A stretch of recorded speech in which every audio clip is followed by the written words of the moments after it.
What's up, y'all? You know what time it is? You know what It's time about it is. to be that time. It's about to be that time. Okay. The royal we. I've been waiting for this one. Last week, I kind of had somewhat of a revelation, in my opinion, where I was like, you know what? I think I figured Emu out. I really thought I figured it out. You know, I teased it a little bit in the last video, talked about it a little bit in Par's stream. You know, we did the collab with Par Vision. And then, now I'm not spoiled on anything or whatever, but Chrissy read the chapter before me and she was like, you know what, wait to do the video. Might be closer than you think. Just wait until after this chapter. So I'm excited. You know? And I'm not making the same mistake I made last time, where I had to, you know, suit up for the royalty of the chapter. I was like, you know what? Let's just come into this correct. Let's come into this correct with the proper attire.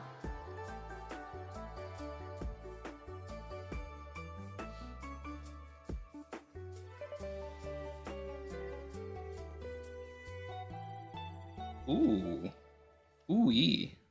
We got a color spread here, people. We got a color spread.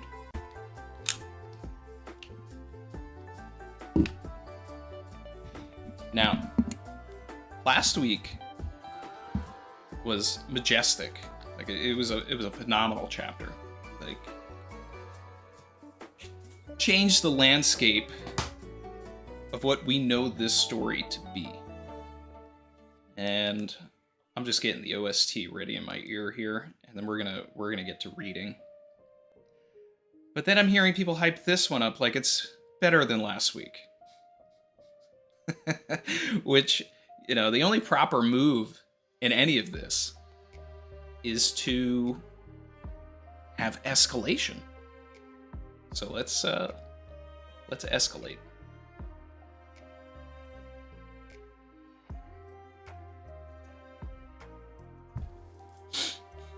You know what escalators do, right? They ascend. Shout out to everybody. We're over at viz.com. So I'm loving this color spread. A lot of colors here. Living up to its name. No rain, no rainbow. And Chopper's got a little friend. Chopper's got a little cat friend. Meow. Okay.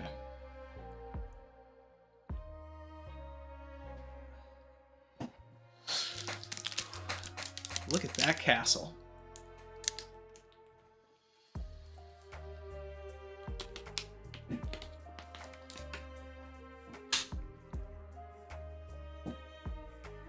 And so, the Reverie came to a close, with the truth of King Cobra's murder kept under wraps. Chapter 1086. 5 Elders. The Gorosei.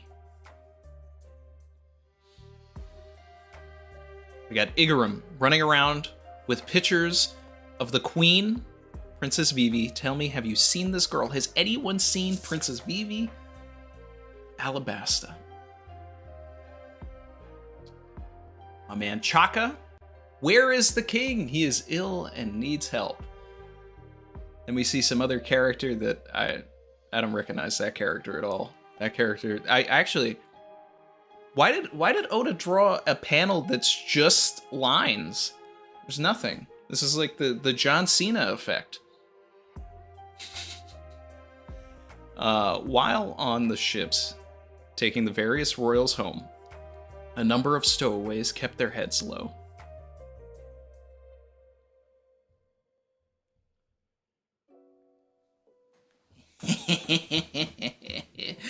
Vivi Peace. Vivi Peace. Let's go. All right.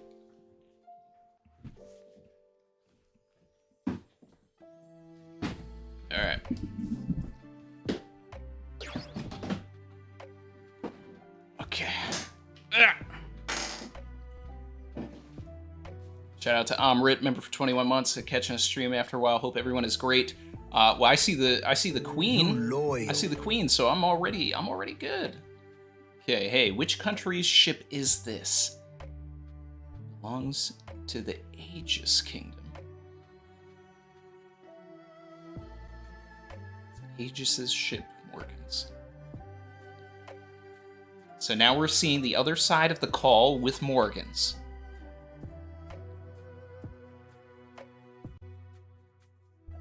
My man Roger came through with the raid.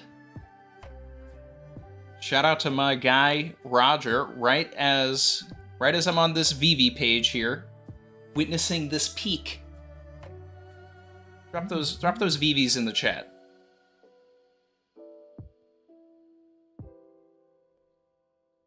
Okay. Got it. We'll bring the office to the ship under the guise of reporting. You need to slip under their noses and hop on board. I appreciate this. Hey, you're a king fleeing for his life. That's big news. Let's see those big newses. Let's see those. Let's see those.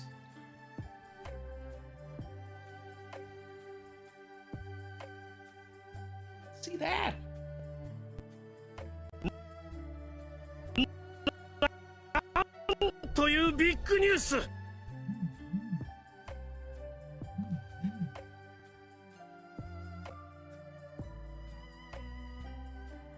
Well, what did you see, Wobble? You're gonna need a bigger boat.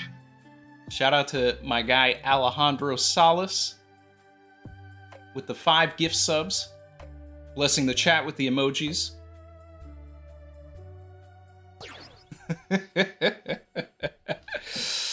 Oh man, I'm just loving this. I'm loving this.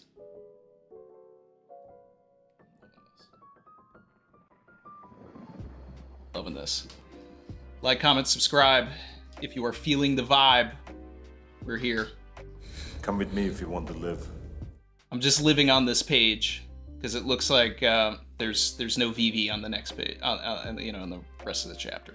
But we're here. All right. I can't say, least of all to you, go back to your own ship. I can't. Those people were Cipher Pole 0. If I go back to join the others, they'll just abduct me again. Let me use that transponder snail. I need to get in touch with my father. It's a worrywart. Don't. Trust me, that's the last thing you want to do. Oh, man.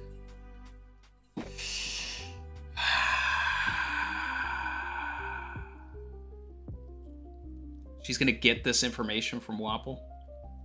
Say that. Then we see Cypherpole 0 Gizmonda walking around, also looking for VV. Spandom alert. Spandam's looking for Sabo. Oh boy. I'm so hungry. Tajin Kingdom ship. The ship's hold. The Lelucia Kingdom ship. Alright, once I get to Lelucia, things should work out. Sabo is, he's not in good shape.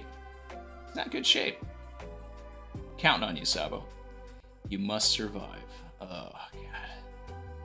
Alright. So we're just catching up with all of the, you know, the ships that these people jumped on. Now the interesting thing here is that Bonnie said on the way to, you know, during Egghead, didn't she say that she was with her crew? And she lost her crew too? Am I misremembering?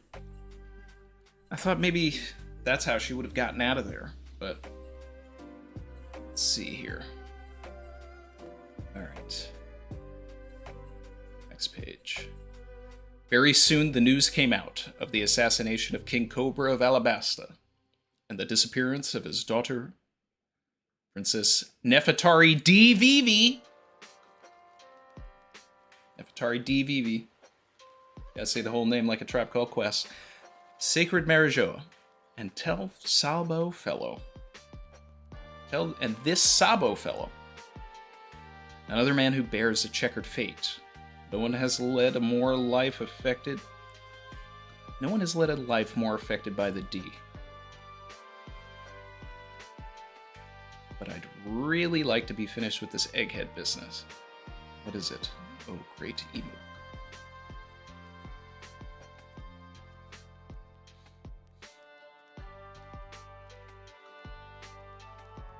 I wish to use Vegapunk's creation, the mother frame.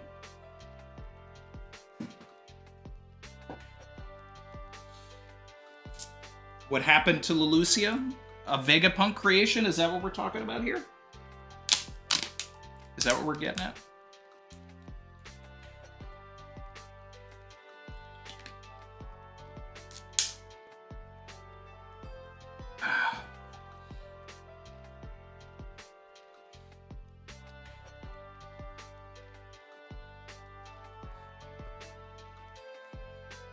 I'm seeing people say frame question mark. Sounds like it was called flame in a different translation.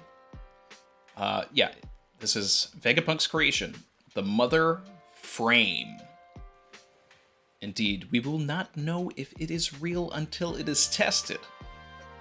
Perhaps the results of such a test might influence our handling of the Egghead Manor. If this is the Lelucia thing, I've been saying that, you know, at the end of all of this, probably gonna have that place annihilated too.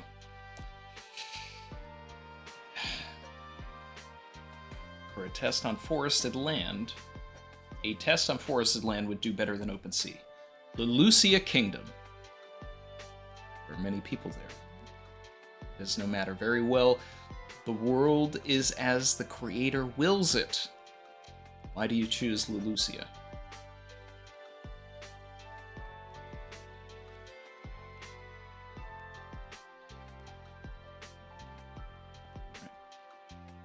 Shout out to everybody in here. Let's get those likes up, guys. We're back. It is close. Oh god, I think we're about to get the names of all the Gorosei.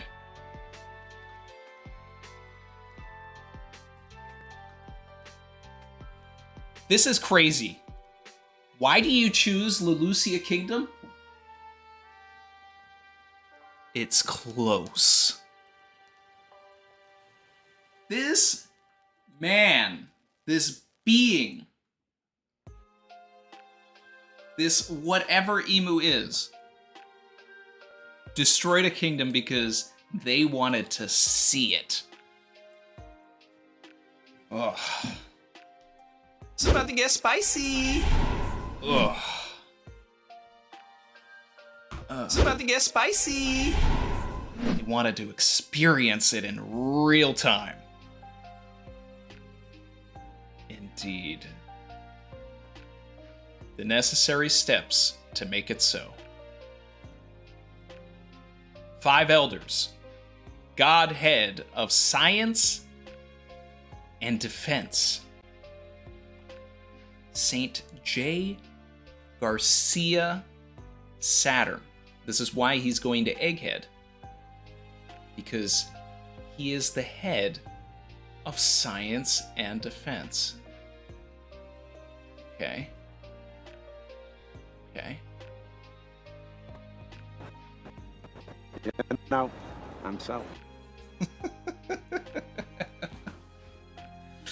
Okay. And now we're gonna get the names of everybody else.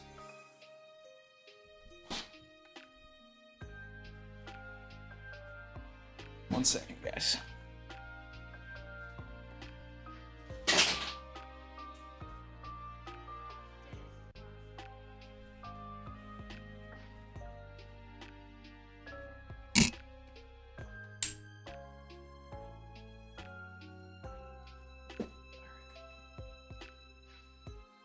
Okay.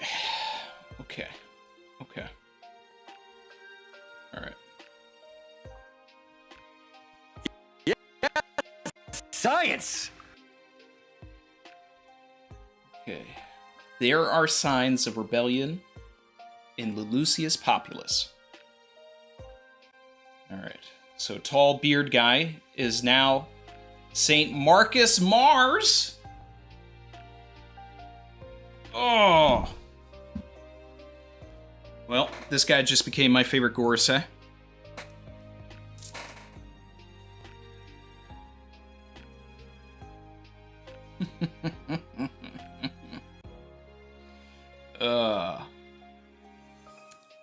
There's Chrissy in the chat saying, like our son. And like me. And like me. That's one of my nicknames. That's why our son is named that.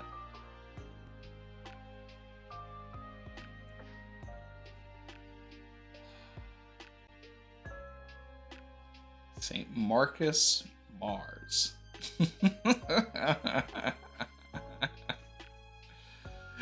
Oh, wow. All right. It may serve as an example to others. Gorbachev is now Saint Topman Warcury. Warcury. Instead of Mercury, Warcury.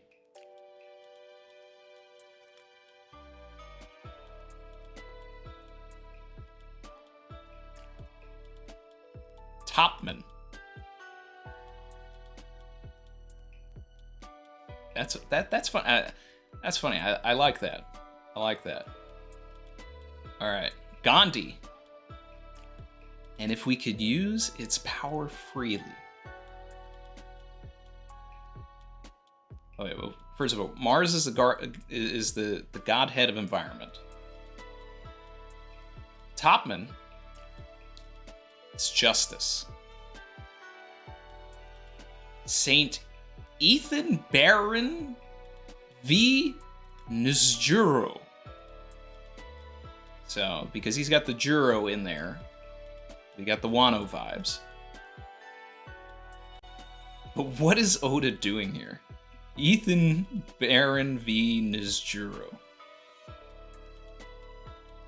This man is finance. This man is all about the math.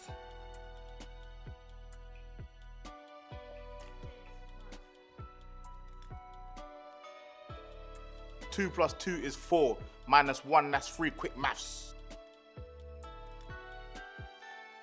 And then Sanji's dad from way back. Then we can bring this ancient battle to its conclusion. God of agriculture. Saint Shepherd Jupiter.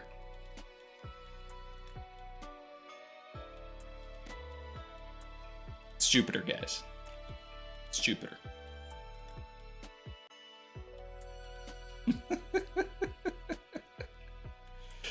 Alright. We got Saturn, Mars, Mercury.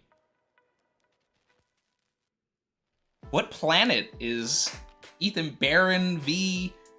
Nzjuro supposed to be? Venus? Oh, Venus! Venus Juro!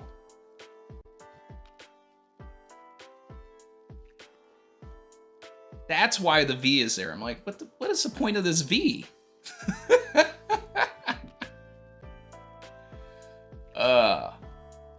Okay. Saturn, Mars, Mercury, Venus, and Jupiter. I mean, this is what we expected. This is what we talked about, right? Because you've already got Uranus, Neptune. It's the ancient weapons.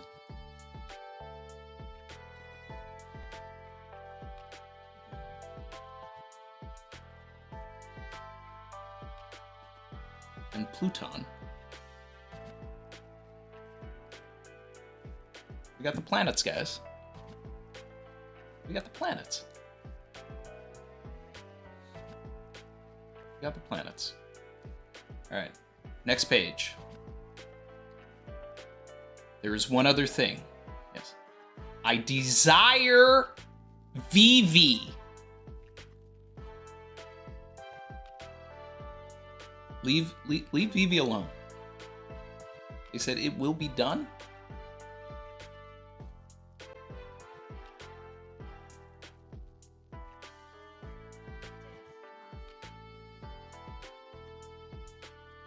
Leave Vivi alone. You desire Vivi? I don't think you have the facilities for that, big man.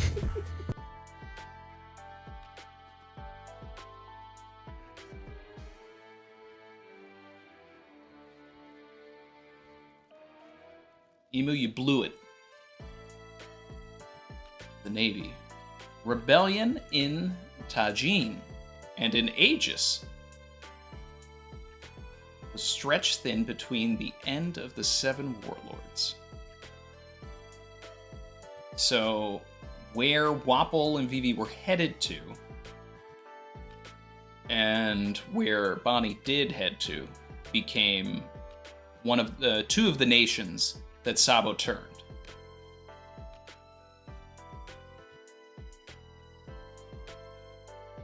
Okay. And quelling the sudden uprisings in member countries of the government. However, this was only send out the Seraphim. There we go.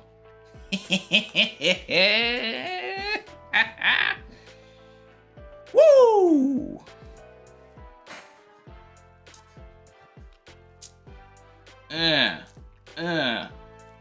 S flamingo, S gecko, lizard, bat, whatever, and then we got S croc.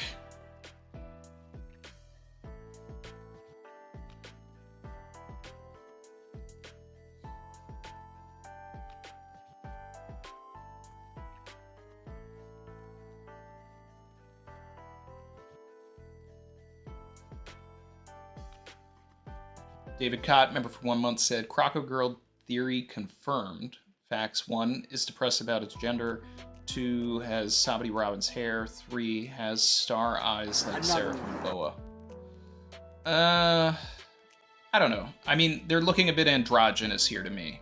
I think it could go either way. I'm not going to lean one way or the other on this. It really could be either.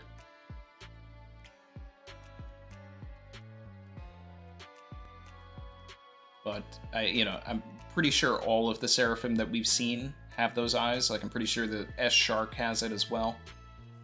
I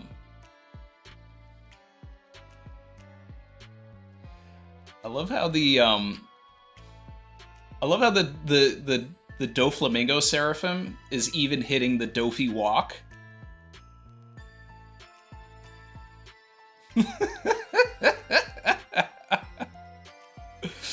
Oh man, I've been waiting to hit that button. That thing's been there since the start. But he really is hitting that button. All right, so this is essentially what I said the chapter could be.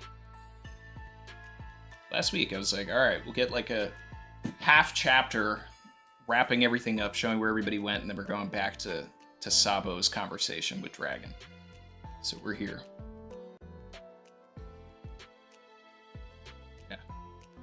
But, I mean, we definitely have to talk about the implications of, like, this Moria stuff. Like, that's crazy.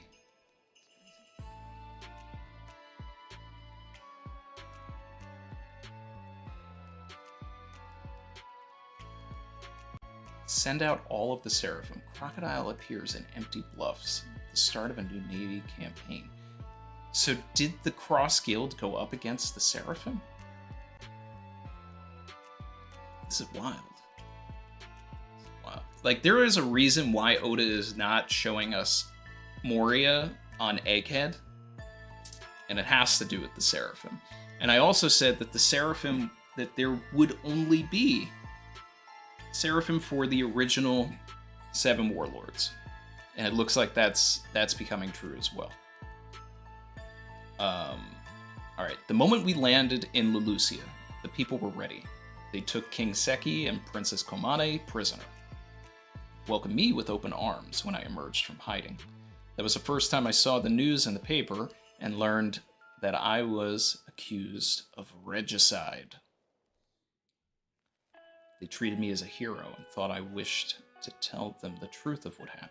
And though I wished to tell them the truth of what happened, I just couldn't do it. Not when their revolutionary passion was so strong. Thanks to Betty and the others, Lucia was full of motivated people. Yep, going back to chapter 904, who wanted to join the Revolutionary Army. Those are the ones I brought back with me. Yeah. Okay. Shout out to everybody in here. Like, comment, subscribe if you're feeling the vibe. Okay. Halfway through the chapter. Okay. I couldn't get a jamming transponder signal, which is why I couldn't send a signal back home. So the message I did send was a relay call as we were leaving the port. If the government picked up the signal, they'd assume I was on Lulusia, but in fact, I was already at sea with our hopeful recruits. And it was then, while on the call, that the vanishing of Lulusia happened, I presume. Yes, it was a horrible scene on the ship. Most of those people left families behind, and they saw their home destroyed before their eyes. It's a harrowing thing. What in the world happened? A great shadow covered the entire sky, and in the very next moment, a great shadow. That's it. Hey.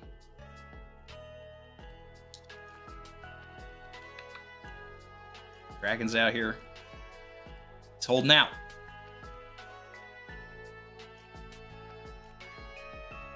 Something that no natural living creature could explain. Some dark, vast thing flew above the clouds. All right, we're getting ancient weapon vibes here. But you know, I'd be really all aboard the Uranus train if we didn't get the impression that this was a Vegapunk invention, though.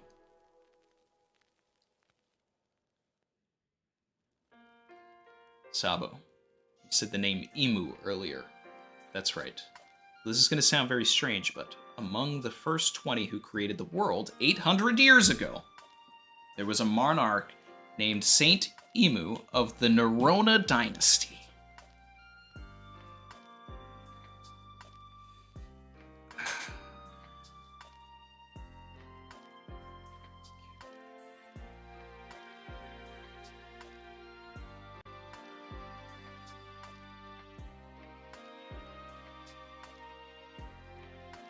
Look at this.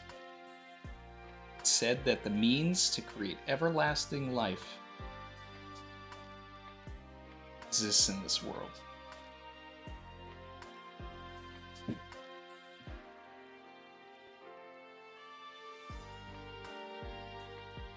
Someone had to have proved it.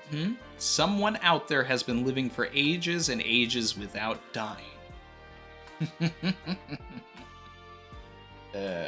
The community wins again.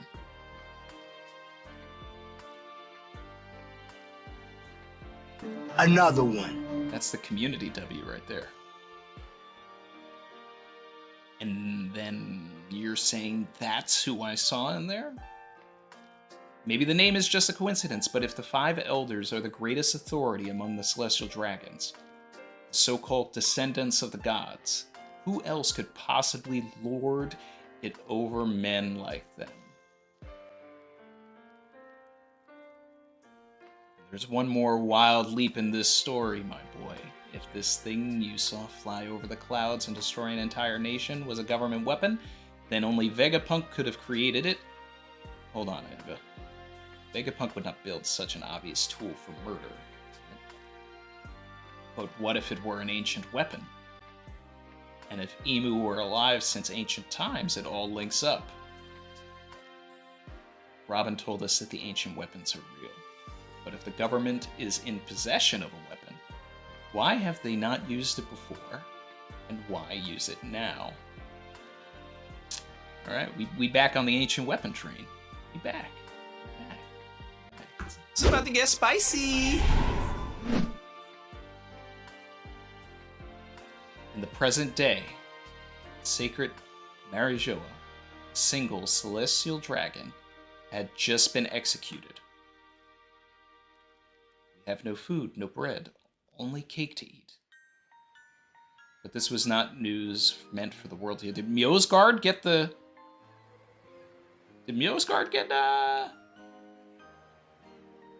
taken out?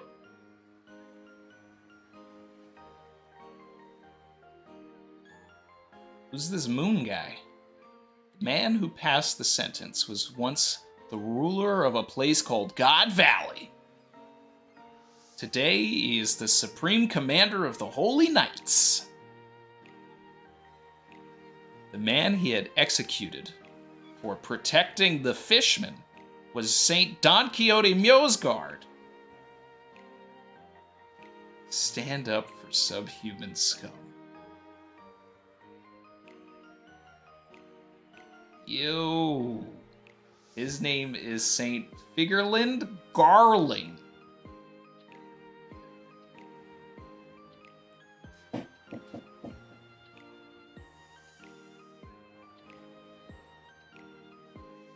Woo.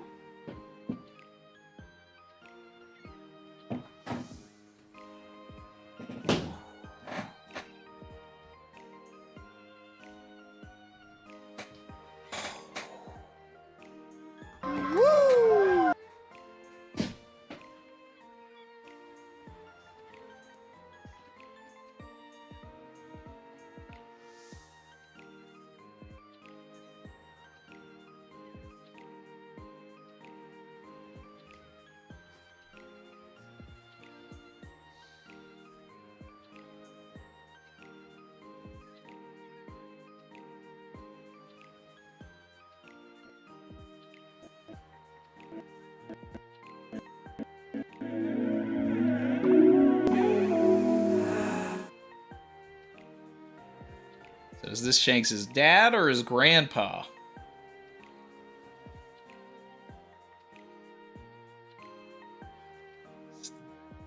Stand up for subhuman scum and you sink even lower. Film Red tied Shanks to the Figurlin family. This is Savage. This is something here. This is something. Oh, this is the last page? Oh man, I thought I had one more page.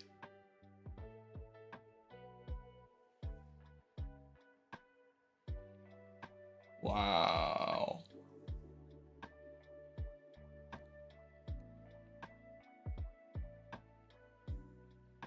Garling.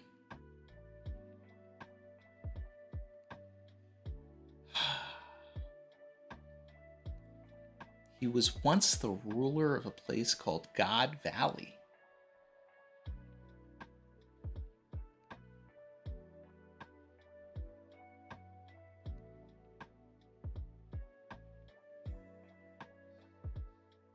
And we're gonna get that Figurlin Garling lore. Like this is who Roger and Garp scrapped up against?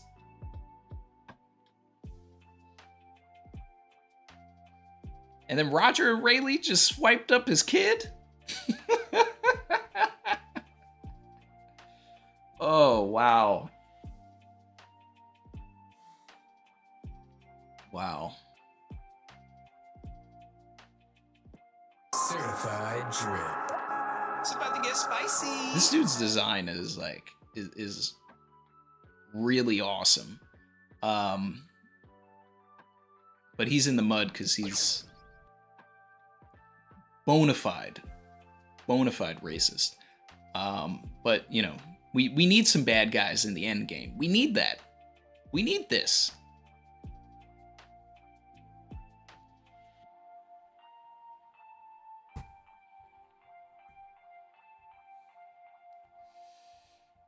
Oh wow. This is crazy. Okay. So we have finally wrapped up the Reverie. We don't need to come back here.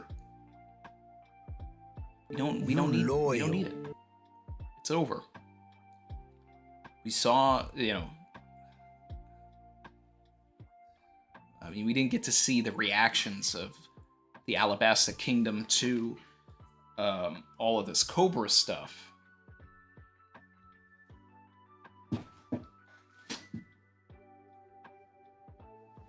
Wow. Wow. All right.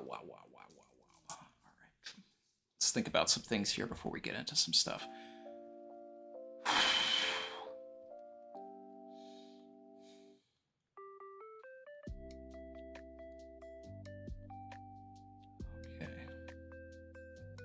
Another man who bears a checkered fate. No one has led a life more affected by the D.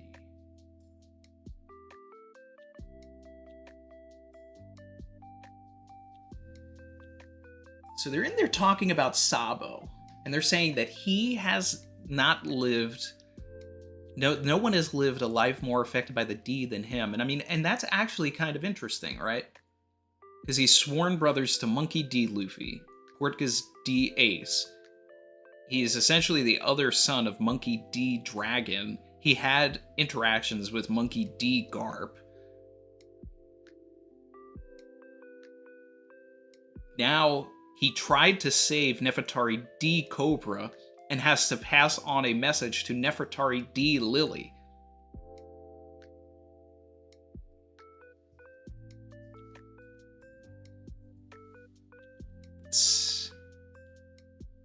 That's a lot. That's a lot.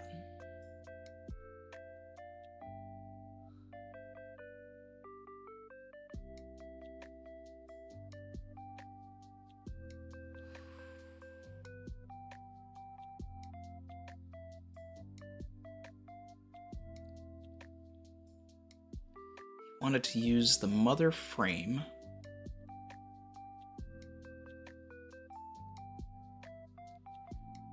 So it's a test for Egghead.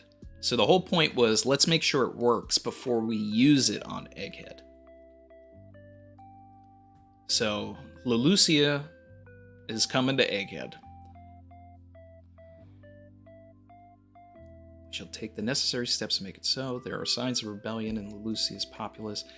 It may serve as an example to others, and if we could use its power freely, then we can bring this ancient battle to its conclusion. This man desires Vivi. So this helps the theory that the blimp, that Morgan's blimp, is going to go to Egghead, right?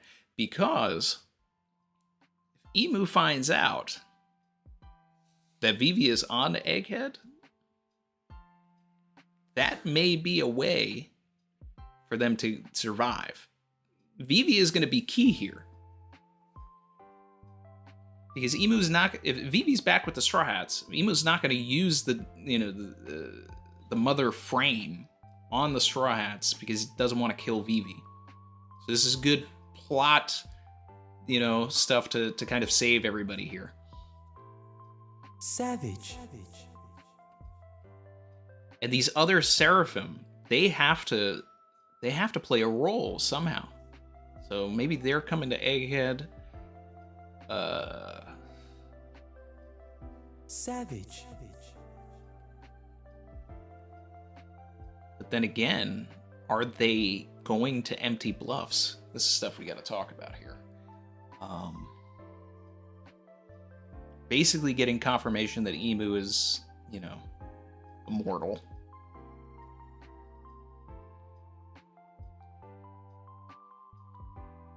We've got Figurlin Garling.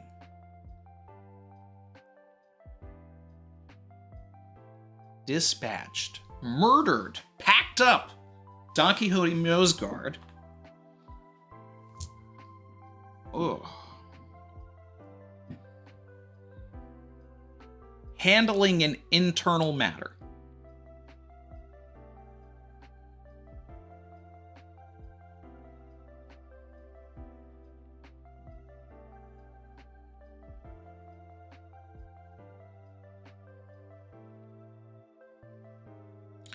All right. Okay.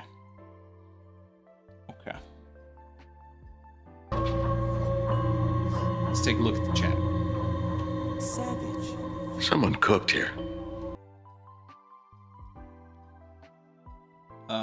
Code 1XZ said Shanks' twin theory is stronger after this chapter. Very possible. But I want to go back to that silhouette. Did anybody have this like moon hair in that silhouette? Let me know in the chat. Because if not, that like Griffin sword could just be Garland.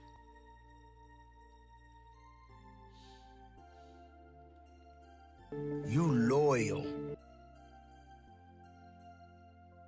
Oscar Cruz, member for 23 months, said face melting chapter.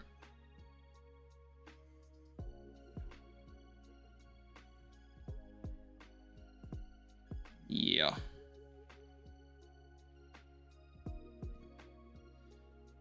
Let's see.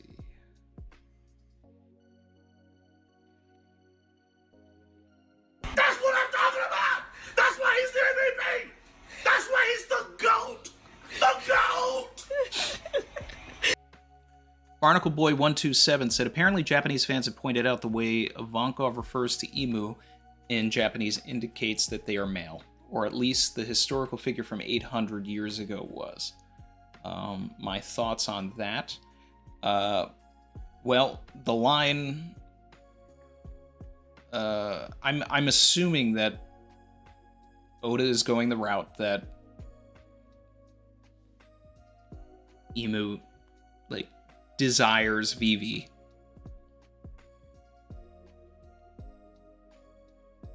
In more than a romantic way.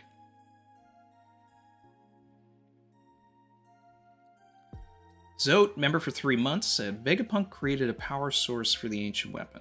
It explains why they couldn't use it before now. But it's not infinite. He wants to perfect it. But if it's not infinite, then wouldn't they need to keep Vegapunk alive so that he can keep generating the power for the weapon?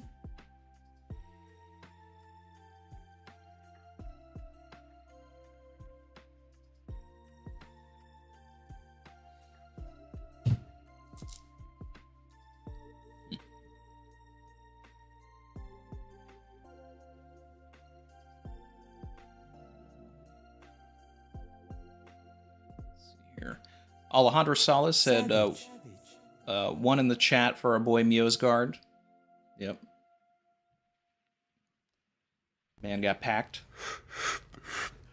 Vegapunk equals Einstein, and he makes the theory of the nukes, but the government makes the actual weapon. Eva's book says Genesis. I'm going to go back and take a look at that. Which definitely, that helps me. I like that. Yeah. So that was, I had brought up this many chapter reviews ago, comparing Vegapunk to Einstein and relating it to the nukes, and a lot of people were like in the comments saying that Vegapunk didn't, create the atomic bomb and everything, and I was kind of explicit. I was like, yes, he did not, but he not only inspired it, he had conversations with like the government and Oppenheimer and all of that about it. He let them know that it was possible. So, and on his deathbed, he regretted the conversations that he had that made it possible. So he wasn't part of the team that developed it, but he still shared the responsibility for it. So that's where I was going with all of my Vegapunk stuff, like way back. And I think that still can play a role here, because his mother frame is, in the big scheme of Oda, like very possibly an allegory, and a metaphor for all of that.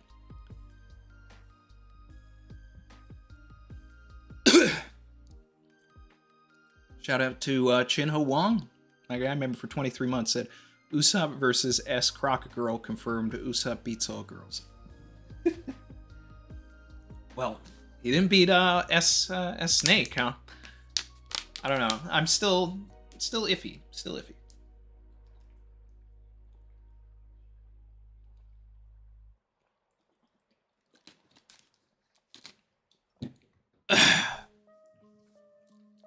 Blaze D World, member for 1 month, said, "Love all your content, sir. That's definitely Shanks' grandpappy."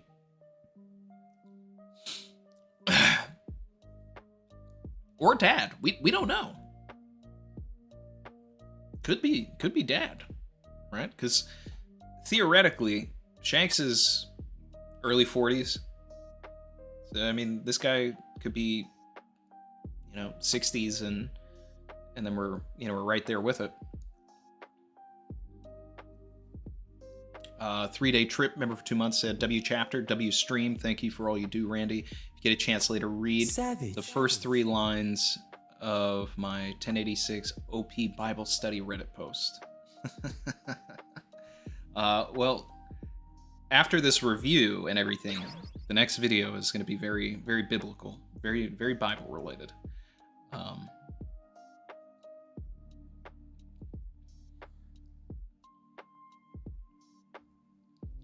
You loyal. Shout out to Ace2532. Appreciate you. W's in the chat. 3 thoughts I had. Law dies to make Emu mortal again. Interesting. 2, Vegapunk made a way to trigger the weapon, not the weapon itself. Since the world government didn't have the right person, i.e. Shirahoshi, the entire crew will gather to protect Vivi from Saturn. That's the 3rd thing. See, that's nice too. Because if Vivi comes to Egghead and then Saturn is like, the goal is to get Vivi to Emu. I mean, that would break me though. Like, if we finally get Vivi back with the crew and then she gets taken by Saturn, but then maybe that's the motivation that Luffy needs to go after Emu, to rescue Vivi. Man, I don't know. People have talked about Law using it as a reverse, but I hadn't heard people talk about it in a long time, and now like those conversations are definitely going to come back. Vegapunk made a way to trigger the weapon, not the weapon itself, since the world government didn't have the right person. I don't know if Shirahoshi is the conduit for this, though. Like, I feel like there still needs to be a conduit. I feel like that's something that we're missing here. Or maybe Vegapunk figured out a way to operate it without a conduit, or making anybody the conduit. Essentially removing the Shirahoshi component, which he kind of did with the Sea Beast also.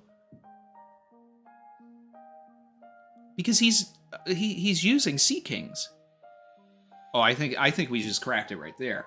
It's the ancient weapons in ancient times needed a person. So it was like you had Shirahoshi and you had the Sea Kings. So you had the ancient Poseidon was able to communicate with the Sea Kings. Vegapunk made a way to control the Sea Kings. This was like the first page of Egghead. We see all these Sea Kings, right? If the mother frame is Uranus and also is some sort of a creature that is wearing some sort of a helmet or is being mind controlled, right? Then we're on to this. Vegapunk has found a way to use the ancient weapons without needing the conduit. It's not even recreating. It's just finding a way to utilize them without the necessary tools. Necessary people.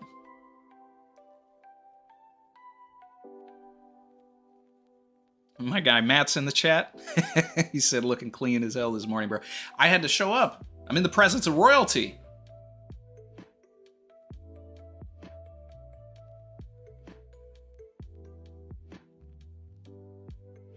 Spartan Gibbles said Shanks is the God Valley princess.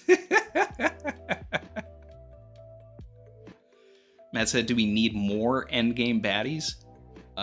Yeah, we do. Because we're going to have so many people on our side when we go into that final war, that we're going to need more people on that side that are evil, that are unchecked. Carmelo Smith, member for 3 months, said, Randy, chapter 1053. I'm 100% sure the D the Gorosei is talking about on the cover of the newspaper is Vivi. The events all line up. I'm gonna have to go back to 1053.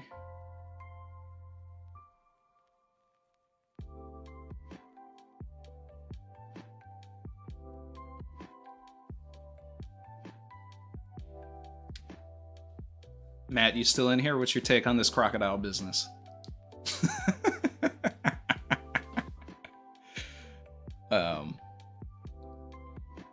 Hold on. I want to pull up 1053 real quick.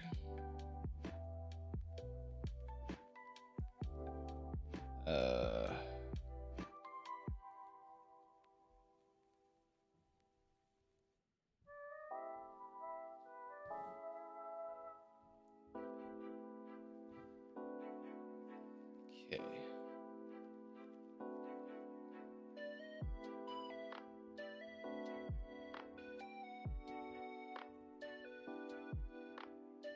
I want to see exactly what we're referring to here.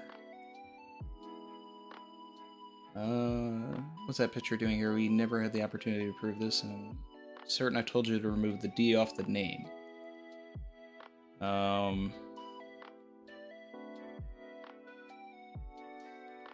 No, I don't think that that's Vivi. I don't think that's Vivi. I think it's very clearly that they're... I mean, it would be a fun twist, but it's very clear that they're trying to gold Roger Luffy. And they're trying to hide... They just wanted the poster to say Monkey Luffy. That's that. That's all. Everything on your mind? Appreciate the subscribe. Join the vibe.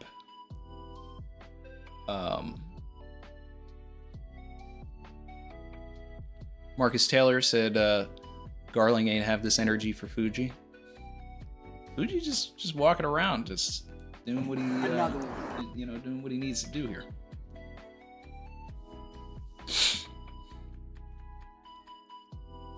Mark Creasy, my guy, said, first of all, this chapter is perfect for a month break.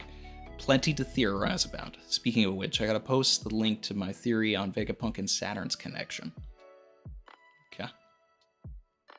Well, considering that Saturn is the science guy here, there's definitely some connections to be made.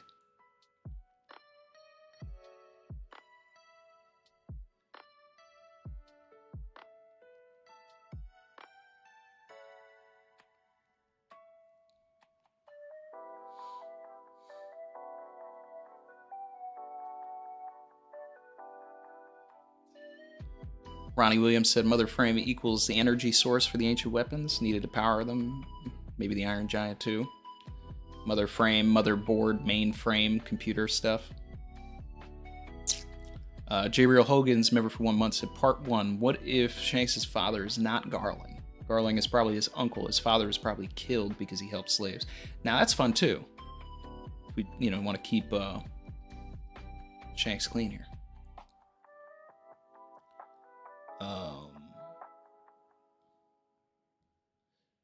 Shout out to Ishmael Lamy. W's in the chat. Appreciate the super chat. Said the D is a choice, not a bloodline.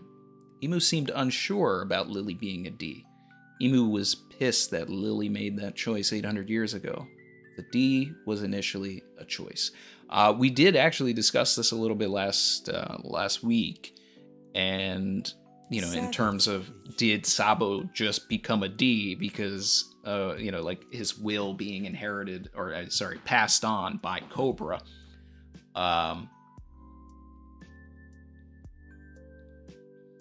Savage.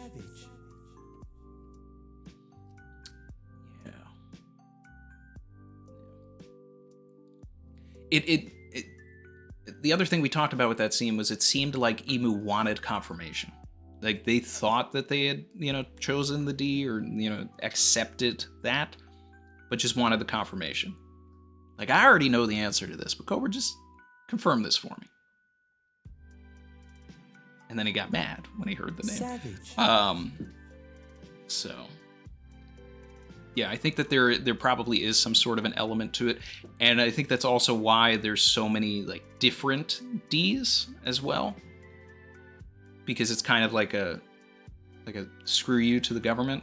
Like, hey, I'm gonna put this in my name to let everybody know like what side I'm on.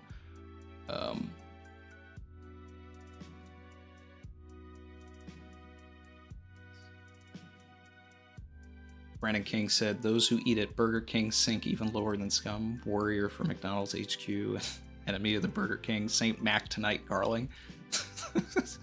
What's up with the McDonald's jokes here? Is there something that I'm missing there with his look? Ace2532, appreciate you, said, I also can't figure out why Seraphim Croc had the scar. I mean, we've seen different elements of the Seraphim have attributes of, you know, their older selves in a way too, so I'm not as surprised by that. It'll be more interesting if they gave him the hook for a hand, you know.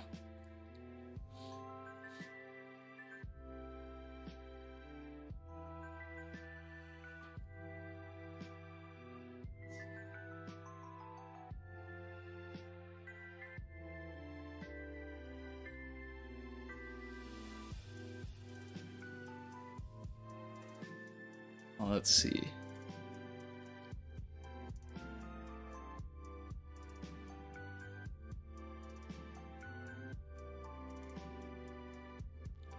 Matt said Shanks is clean no matter what. Children shouldn't suffer for the sins of their fathers, remember? Oh, I talk about this all the time. So, that was the basis of all the Tama discussions back in the day.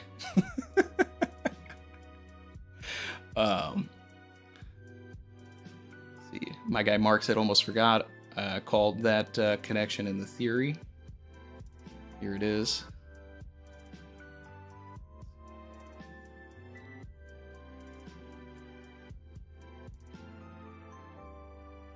Let's see. Mark said, let's see. So the Gorosei were introduced to the name J. Garcia Saturn. I'm specifically looking at the Saturn part of his name here. Come back to that later. Earlier, when we were first introduced, the actual Vegapunk were shown that he has a verbal tick, Quasar.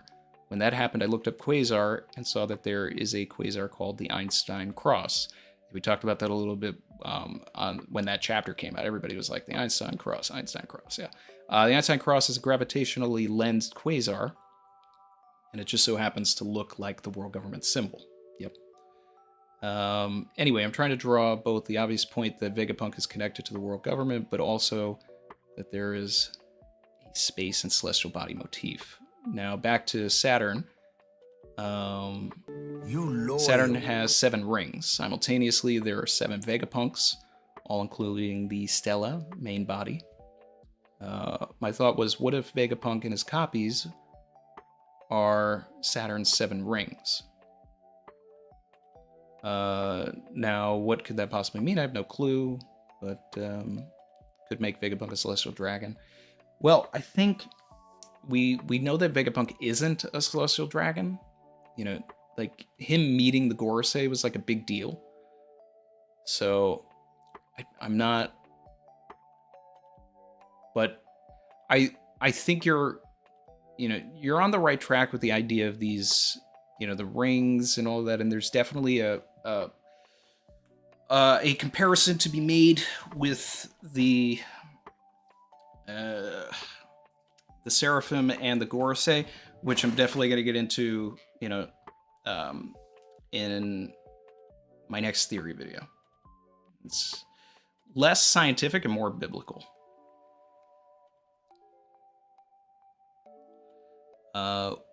Wismus Gris said, here's one for the VV fan club. Long time since I got in time for a live. I hope all of you are doing good. Keep on with the amazing work, Randy. Appreciate you. Appreciate you. Let's see.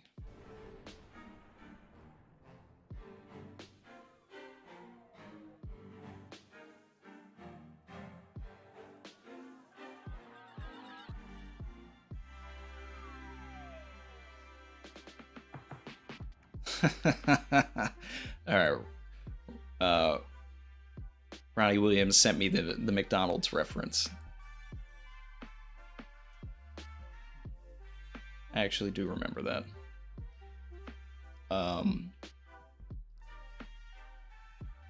Ishmael Lamy coming through again said, given the increasing importance of number 16 in the story and all the Bible references, would you please read John chapter 16? It's titled "The Disciples' Grief Will Turn into Joy." Well, what I'll do is I will mark that down. But I'm not going to stop at this particular moment to do that, because it's probably long. A lot of those things are long. Mint Chocolate, member for 2 months. Emu used Lily's lineage factor, Vegapunk's invention, to trigger Uranus. But there's a long prep time, so he wants Vivi, who is the new holder. Now, I mean, I was going to get into this, we stand Vivi as an ancient weapon, so let's see.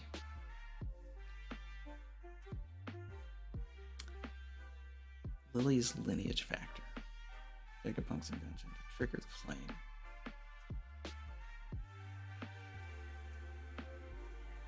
I mean, I would love if that was, the reason. That, like, if Emu gets Vivi, then they're able to use it at will, right? As much as they want. Whereas maybe Vegapunk's version has a battery life to it.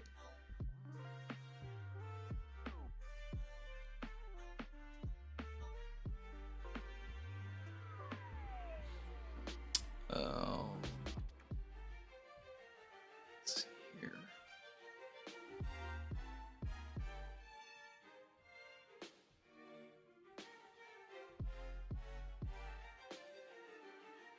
Matt said, which Croc business? People are taking this view of S. Croc as confirmation that Croc is is a female, right? And well, the Ivankov theory is true. I don't know. I think it's androgynous. I don't think it confirms anything personally.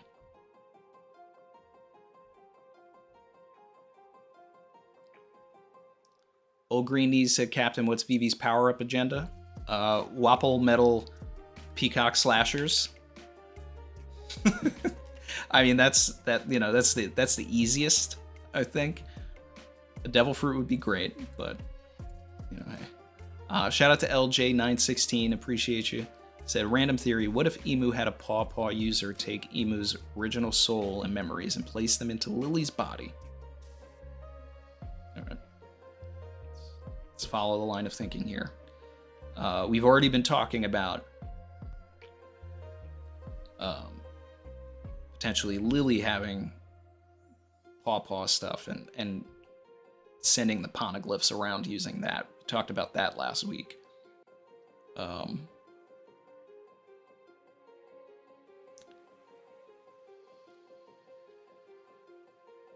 See, I like Matt's thinking here. S. Croc would be male because Croc was when they cloned him.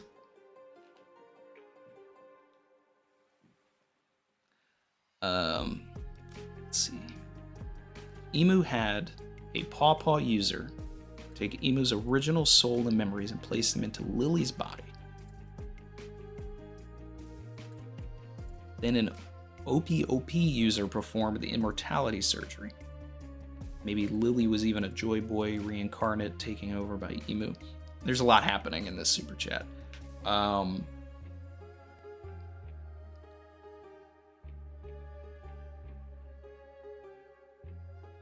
I think that what's missing from this is that Lily would be the original, like, Uranus or something, because otherwise, why would Emu need to be in Lily's body?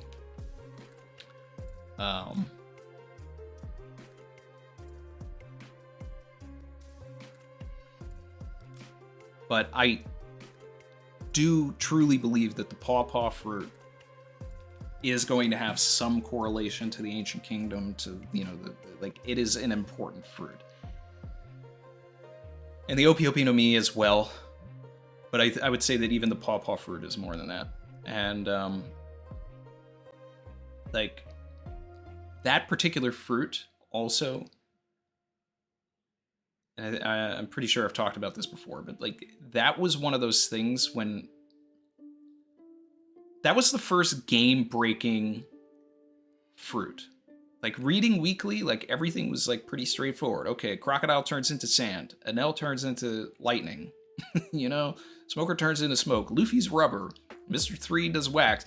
And then we get to Thriller Bark, and it's like, okay, Moria does shadows, but then Kuma shows up, and it's like, okay, he can repel, he can take someone's pain away, he can teleport, he can he can teleport other people, he can shoot lasers.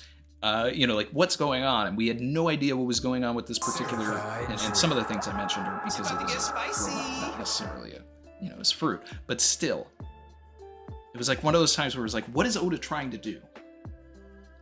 And he's packing so much into the particular fruit, and there's so much emphasis on just Kuma and his story to begin with that I can't wait to get into more of that. And, you know, that's why all of those either, you know, Vivi gets the fruit, the 2-9 theories, anything like that, like, all of that stuff is really fun because of how much importance that fruit is given and how mysterious Kuma is. So for it to play a role in the, you know, before times of everything is fun as well. Axo, member for 25 months, sub Randy, hell of a chapter, huh? Know this. Know this. Shout out to the boy Ronnie Williams coming through. He said, can we get a mini Reverie each week of break?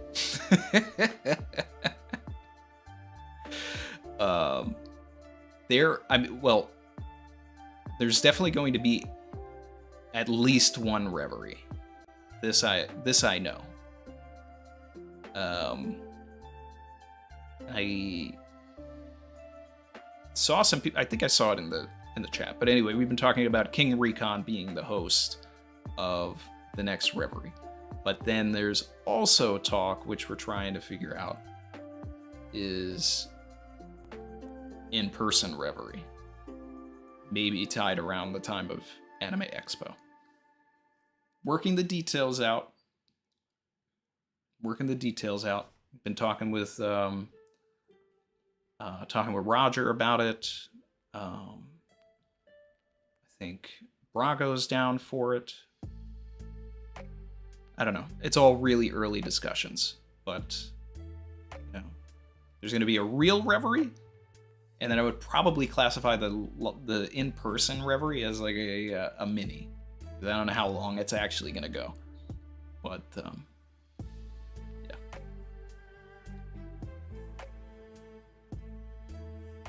So, and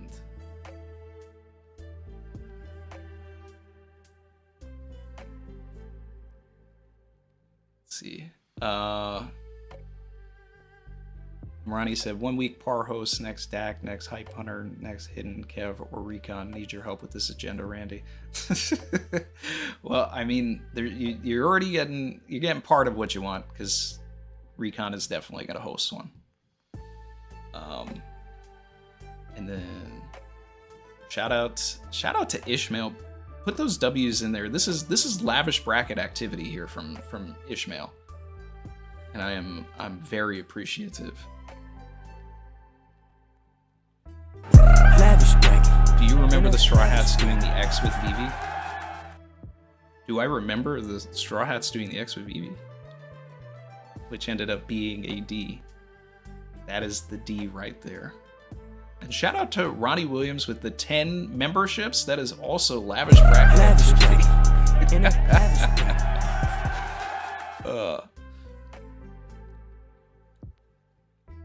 That X is like legitimately one of my favorite parts of the entire series. You know, and the goodbye probably is my favorite scene in the series, but also them coming up with the idea And yeah, I think there are a lot of similarities to that, and we'll even find probably a similar scene going to what we've been talking about through your super chats, that they come up with the D in that way. But I also think, you know, and this goes to, you know, my thoughts that the, you know, everybody's like, what does the D mean? What does it stand for? What does it mean? What does it stand for? I still think that it's probably hieroglyphic in nature, and it is what it is. It's a D, or, you know, maybe it's meant to be a, you know, a smile, or a, you know, I've seen some people say it could be a cup, like a sake cup, and, you know, it just got twisted. Shout out to Chino for subscribing, appreciate you.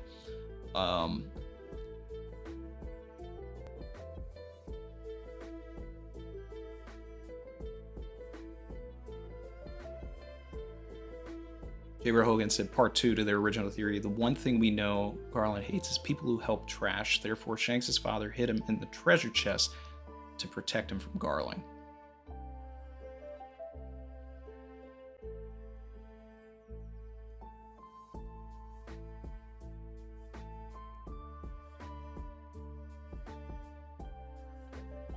That's interesting.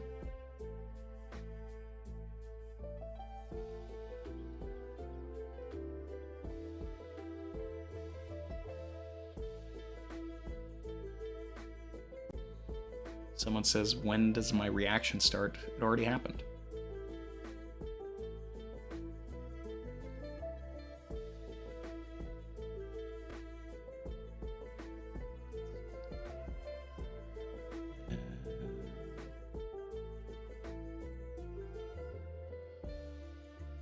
Matt said, I'll buy the first round, I promised, in the 2020 Reverie. Well, you know you're in there, bro. You know you're in there.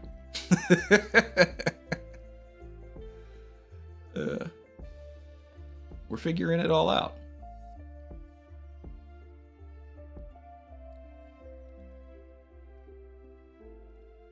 Let's see here.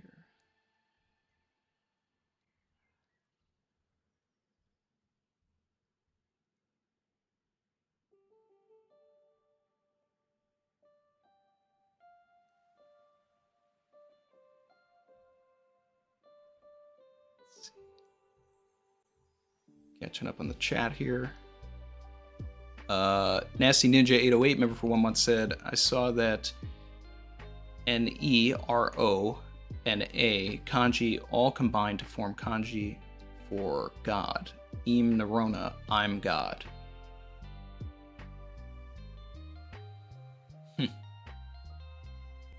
Okay. It's also helpful.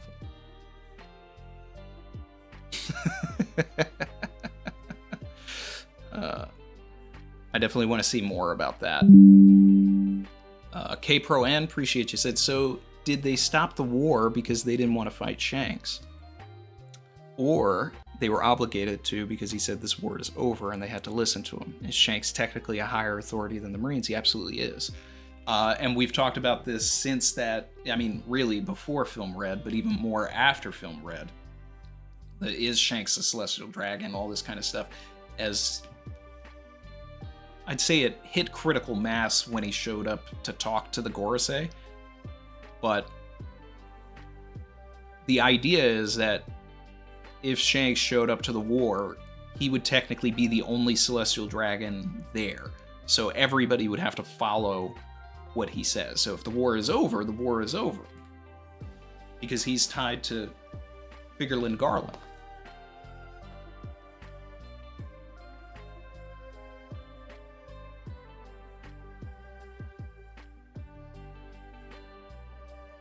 Wally, member for 1 month, said, given Kuma is heading to Marijoa during Mjosgard's execution, could there be a connection?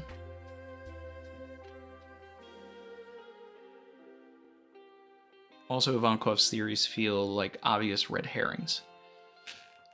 I wouldn't go as far as to say that Ivankov's theories are red herrings. I think they're I think it's actually a way to platform Ivankov you know, instead of just reacting to everything, but actually like offering something to the story. And I would prefer if that's the case. So if Ivankov is essentially telling us that Emu is 800, 900 years old, immortal, that's a great moment for Ivankov. And I wouldn't want to take that from him. Let's see. But a connection to Kuma and Mjosgard. I mean, just because they were in the same room together, I don't know if that's the case. Now, I've been saying that Kuma's top directive, above all else, may be to save Bonnie, right? Bonnie's on Egghead. If Kuma knows that the point of everything is to, like, blow up Egghead or send admirals and marines and all this stuff there, if Kuma goes and starts attacking celestial dragons, although we didn't necessarily see this with the Reverie, which is kind of awkward, so maybe it kind of negates this, but it should be a situation where if Kuma starts attacking celestial dragons, they have to pull Kizaru back. So we may get to a point where Kizaru is about to kill somebody, and then he gets like a message in his ear like, hey, you know, we're in trouble over here. And then he's got to leave. But I don't know. There are some things that kind of conflict with that now. And I would prefer it if Kuma had more of a reason. Something more interesting than that.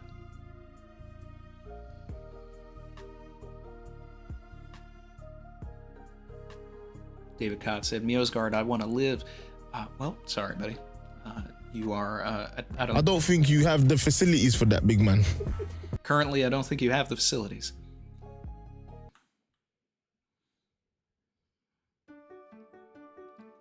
We'll see about it during this break. I almost want to save the VV Summit for when she actually does pull up to Egghead, though. But we'll see, we'll see. There's plenty of time. Plenty of time here.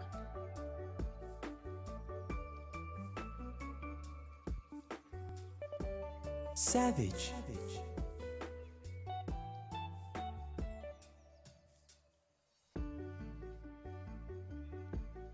Shout out to K Pro N said, Wapple's too funny. Straight up, I've already seen too much. I'm not adding to my list of sins. Also, Chapter killed all Shanks' evil theories, with Garling's words being a direct contradiction to Shanks' fleet and beliefs. I've always said, Shanks is not evil. And Channel Goat returns.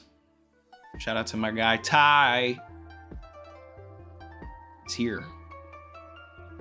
Lavish bracket activity spotted. Savage. Lavish bracket. Sorry I'm late, Cap. Just confirmed with Fable's attorney, Oda is not violating any trademark standards by naming one of the 5 elders after the youngest Troy. Also, it's Flame. Thanks Zoro Zolo. What up, Savage Crew? Trust me, you can track it.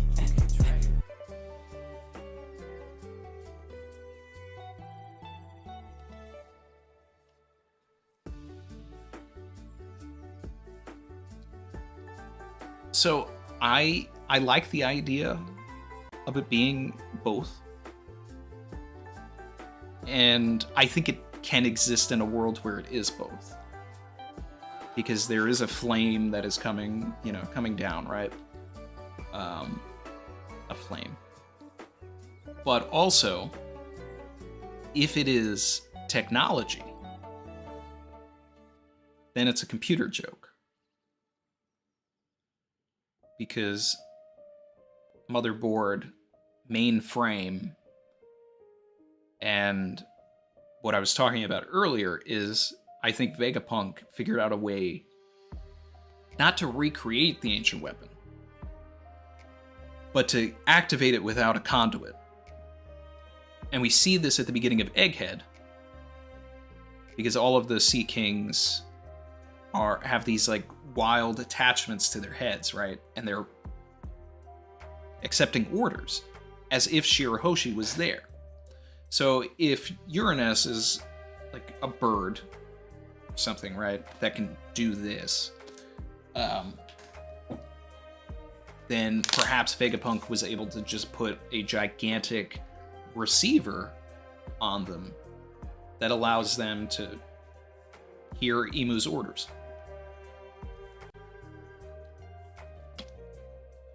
A control chip, much like the Seraphim.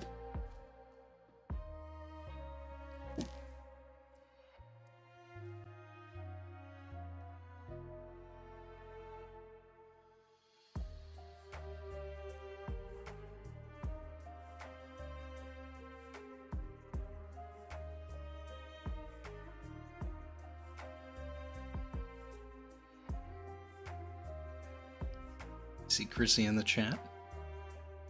Killer Comedy TV, what's poppin'? Tayate Black said, I still think Emu is the vessel for Nyx and Erebus, or has been tainted by them and is being used. I think Emu submitted to them.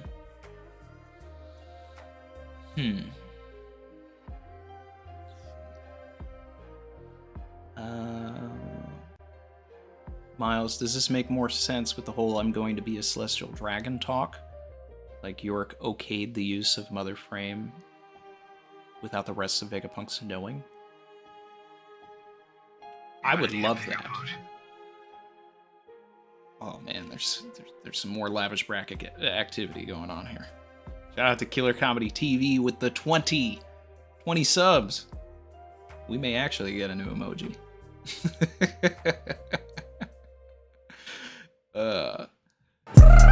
Shout out to that. If you want those emojis, make sure you're opted in. You have to click on the memberships and then say that you want to opt in. It's a weird YouTube thing that they don't do. They haven't figured out how to just automatically let it be. Let it exist.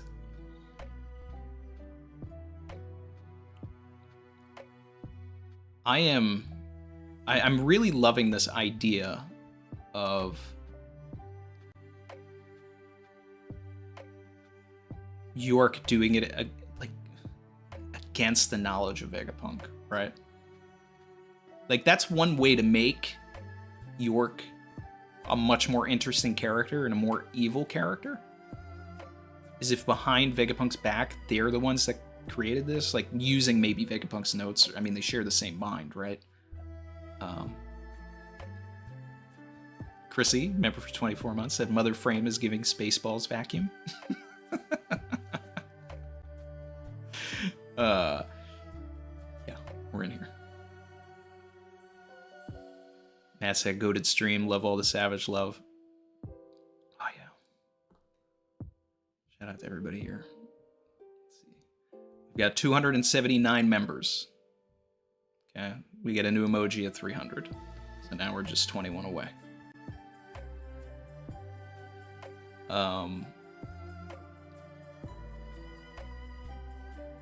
You loyal.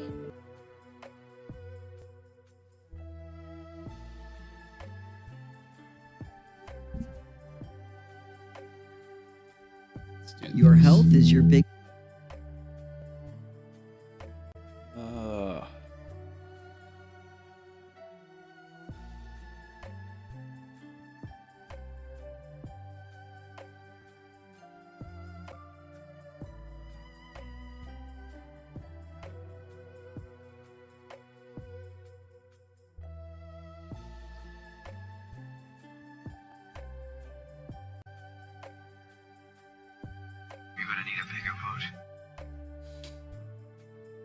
We're going for that emoji. We're going for it. We're going for it for that 21st emoji. Comment, subscribe if you are feeling the vibe. Come with me if you want to live. Man. Fable. Woo! Woo!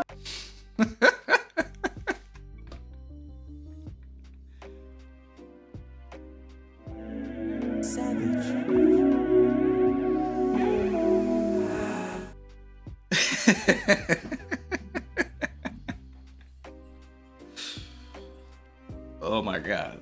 It's just It's just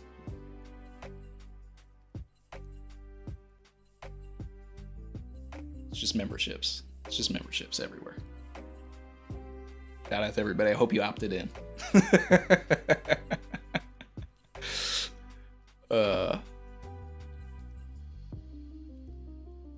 Kate Proan said, now, I'm not saying he's rushing things. I'm enjoying it. But Oda definitely seems to be moving with these last few chapters. Feels like he just shaved months off with the last few chapters. Well, I mean, this was something that we talked about last week, and even in the Par stream, where I was like, he could do this in half a chapter, or he could, continue on for 2 more chapters. And what Oda did was he went the half chapter route, which is what I was leaning more towards anyway. Just wrapping everything up, get back into the Sabo business of it all. But then he also gave us that Figureland reveal, which is But you know what? One of my favorite things about this chapter actually is just the vindication that we do have 3 other Seraphim. That there is the S Flamingo, which is definitely gonna have the Ito Ito no Mi, like the string fruit. And I would love it if, like, when Doflamingo thought they were coming to kill him, they were actually just extracting the lineage factor of his fruit so they could put it into the Seraphim. I want to see what fruit they gave Crocodile, though.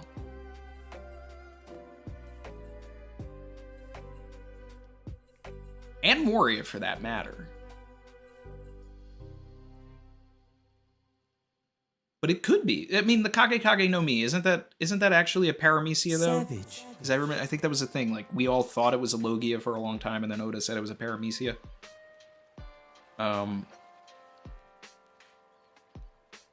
But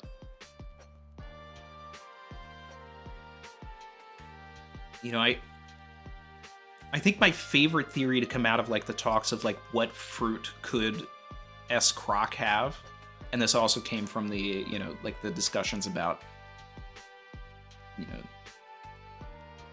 the whole Ivankov of Crocodile. Were they at one time a woman?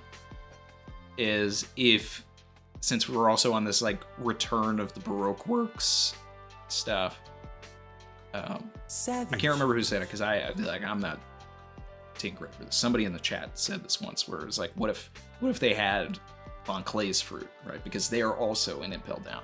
And I don't know, I love that. Crocodile changing into other people, and then just, like, keeping those fruits alive. I like that. But then there's also too many people that can turn into somebody, so I'm like, I don't know. Seeing some people in the chat say Pika. I would find that more interesting if we didn't just have the whole Pizarro Island thing. So, I don't know. Just to roll off other fruits, there's, if we're talking Doflamingo family, there's Gladius. What if they had Mr. 3's fruit? Mr. 3 was in Impel Down. Because I think anything from the pre-time skip of Impel Down is kind of in play also, because they have Das Bones' lineage factor. Which, up until we got that reveal with S. Hawk, I'm like, it wasn't even really a consideration. It's almost like any fruit in the story is game now, almost. Crocodile with Buggy's fruit. But see, here's the thing. None of them are going to have Buggy's fruit. One, because I think Buggy's fruit is way more important to even the end game of the story than we can possibly imagine. But also because they had no idea that Buggy even had a fruit when he was in Impel Down. So they didn't get his lineage. They do not have it. If they do, then that's a plot hole from Oda, because the only reason Buggy was, like, running around about to escape was because they didn't even put Sea Stone shackles on him, because they just completely didn't think Buggy was a threat at all. So he was able to break himself apart and go through the bars. They didn't know he had a fruit until after he escaped. So they would have to have gotten it after he became a warlord, you know?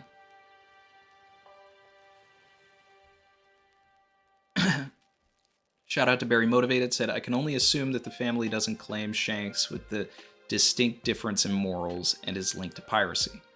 But if so, why would the Gorosei even entertain an audience with him? I mean, I think that just comes down to, like, whatever their rules are.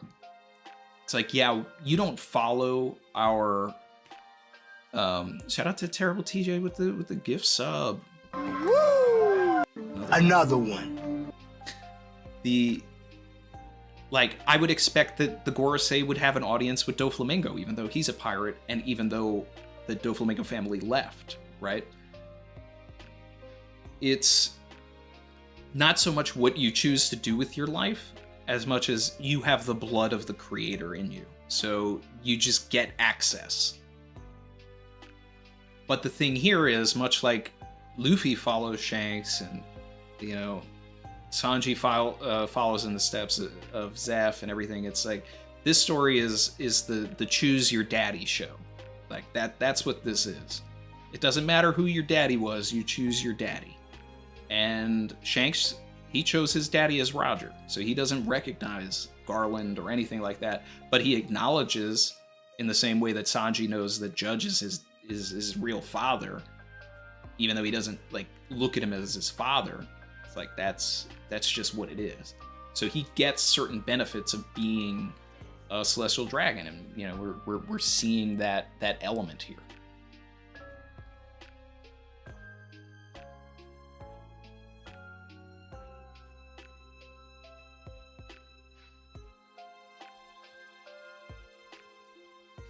He may have been your father, but he ain't your daddy.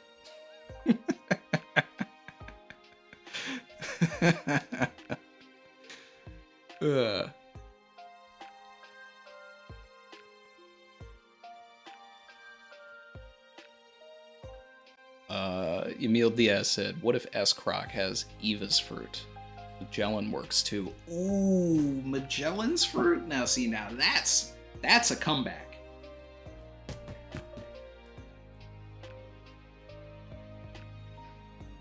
Magellan's nasty with it.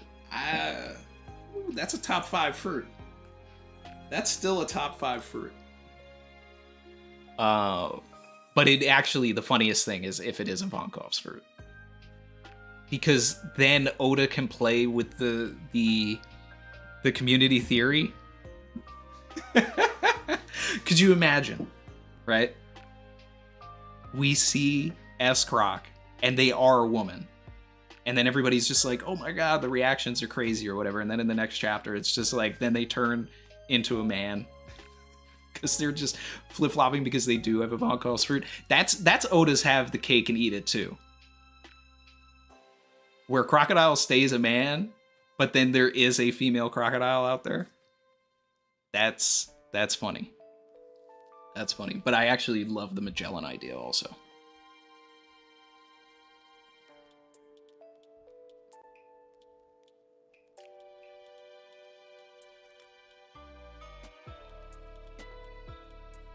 Maxo said that's pretty funny, not gonna lie. Yeah.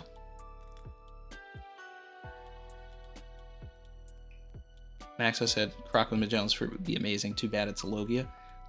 I thought his fruit was also Paramecia that we thought was a Logia. I'm pretty sure Magellan is Paramecia, isn't he? We never saw Magellan actually turn into Venom. He had to use Venom Road to transport himself through his toxic. Yeah, Magellan's Paramecia. Yeah. Maxo, it's okay. Don't worry, man. Let's see.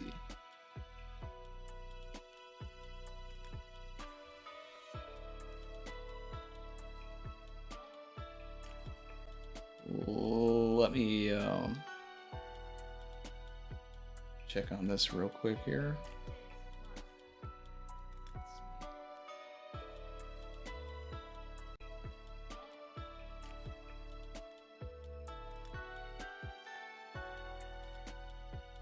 315 members now. Shout out to the members. We did get the emoji. Emoji is unlocked.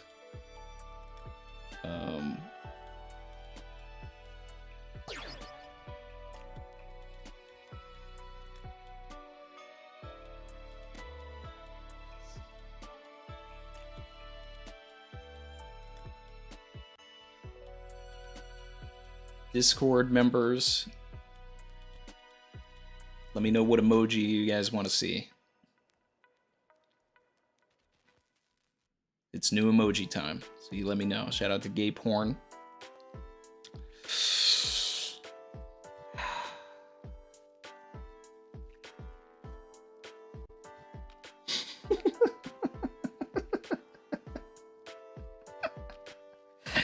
Oh my god. That person just hit me with The Simpsons. That person just hit me with the Moe's Bart Simpson phone call.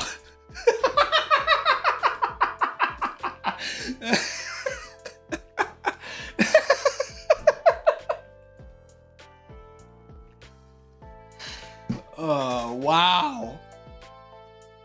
It's about to get spicy. Wow. Oh my god. Oh man. Very motivated, member for 25 months. Hi, I'm looking for Seymour Butts. Yep. Oh god.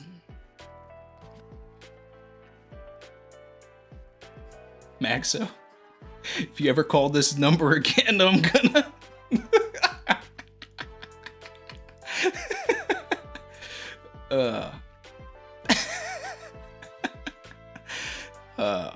There was a super chat from a man named Gape Horn. Put it together like I did. Sounds like something different. Sounds like something different. You loyal.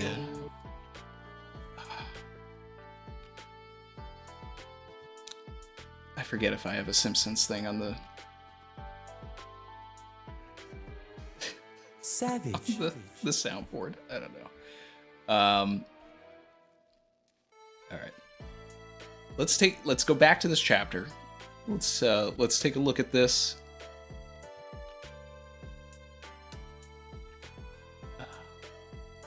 Let's refocus. You guys figure out, which emoji you want from the Discord. We'll add it.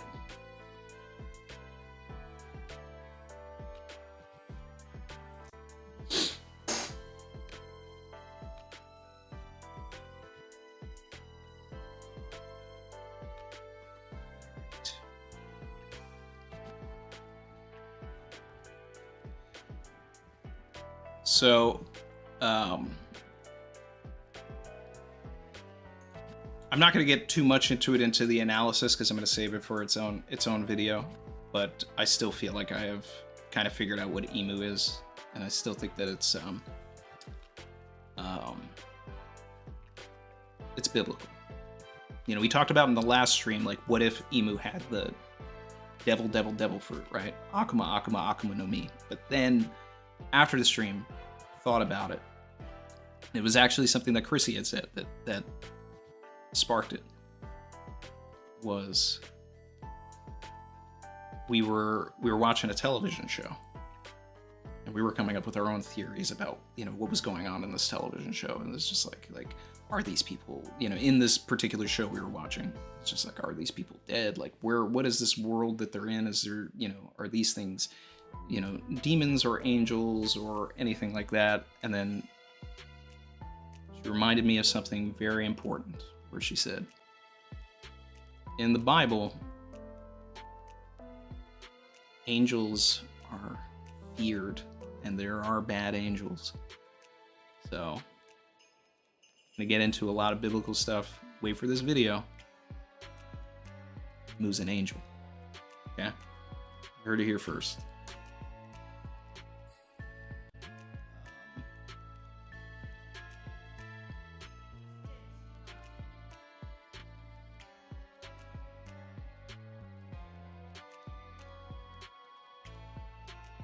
The clip is up on Discord. Great.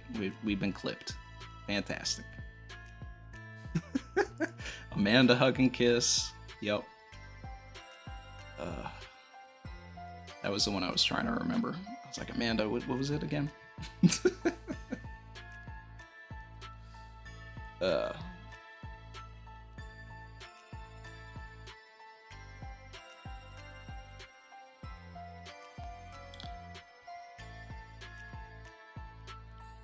But the thing here too, right, is that there are different types of angels.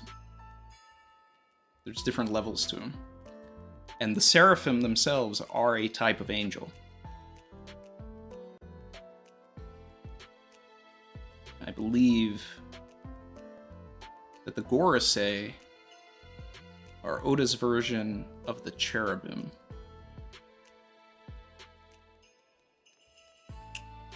But I'm not going to tell you what emu is yet. That you're going to have to wait for the video.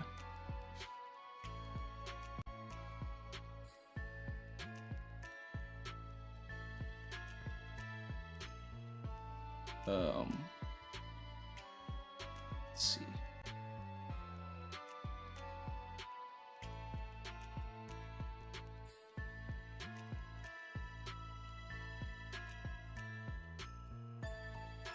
Still can't get over on this first page that Oda really drew a panel of just lines. Like we see Chaka, and then the following panel, there's just lines. Like it's just a wasted panel. Like I don't understand what was Oda trying to do here.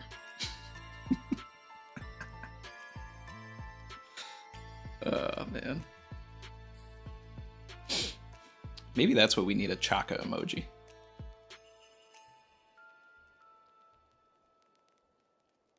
I don't know if I have a proper Chaka picture though. But did we figure out which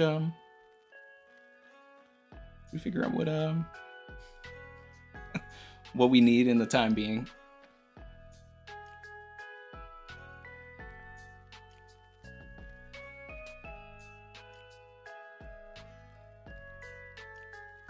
See, but that's the thing.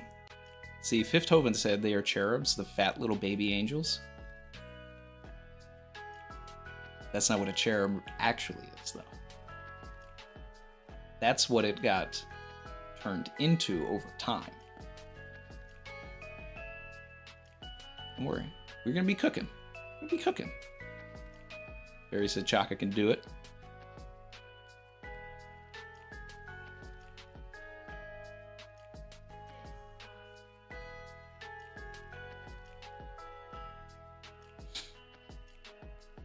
Spartan Gibble said Oda really set up a feast before the new Void Month. Oh, we've got things to talk about. We got things.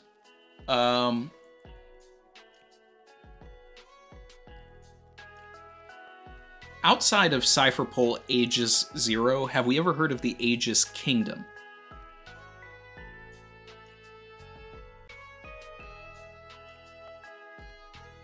Chin said to bring back the Bellamy emoji. I mean, I do love that one.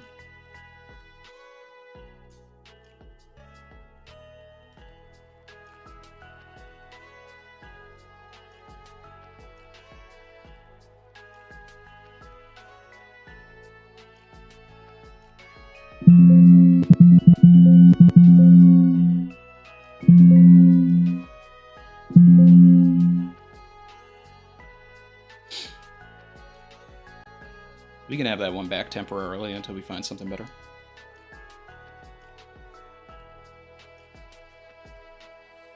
Maxo is clarifying me on the clarifying the spelling, that they are different. Matthew Paciano said yes, that's the British one. Okay. And Tajin Kingdom. Tajin.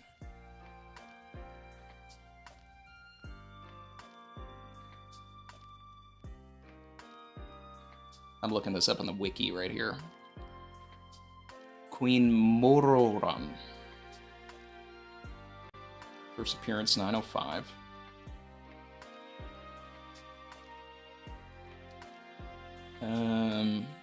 Seems to be based on Morocco. Okay.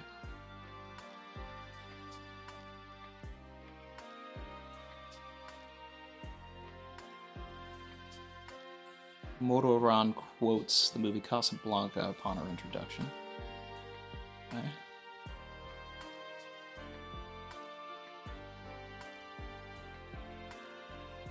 There's definitely been other Casablanca references in the story.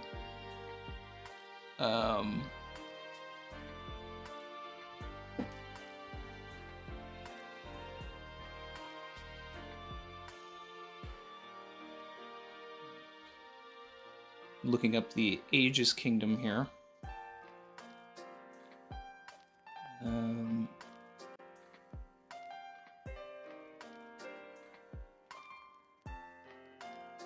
It's ruled by King T the Fourth.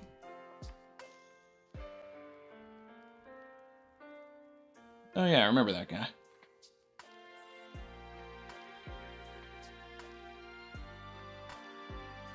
Man had one of the best mustaches in One Piece.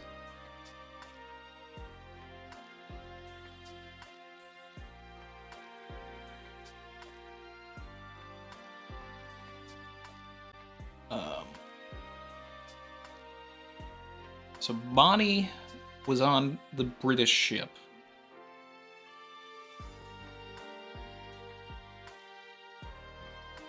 I wonder if she started throwing some tea overboard. Well, she went overboard. She the tea?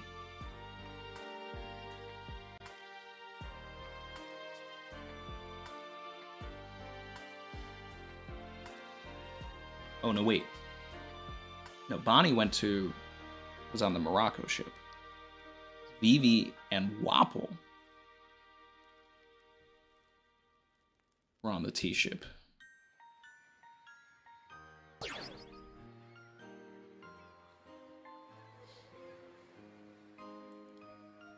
Which country's ship is this? It belongs to the Aegis Kingdom. Got it. We'll bring the office to the ship under the guise of reporting. King fleeing for his life. That's big news. I can't wait to dig into this. I want to know more about the connection between Morgans and Wapple specifically.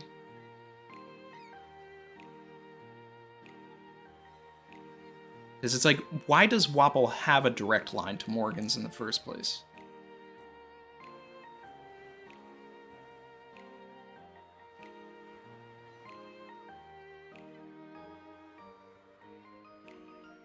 Very interesting. Interesting stuff. What did you see, Wapple?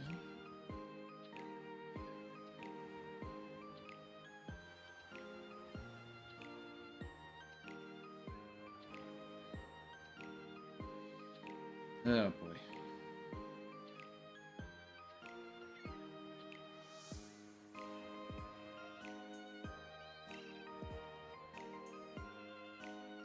I really would love for them to, like, issue a bounty for Vivi. Like, that's something I really want to see in the story. Like, an only alive bounty for Vivi? Yeah.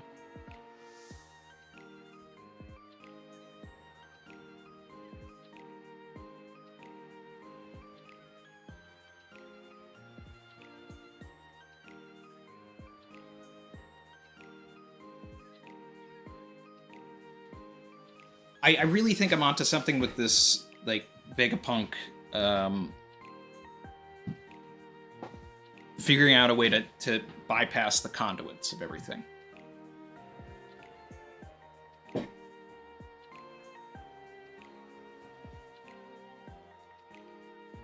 Alan D. Newgate said, Nerone killed St. Peter in the antique Rome. Savage. The young Gorsay is a snitch. Let's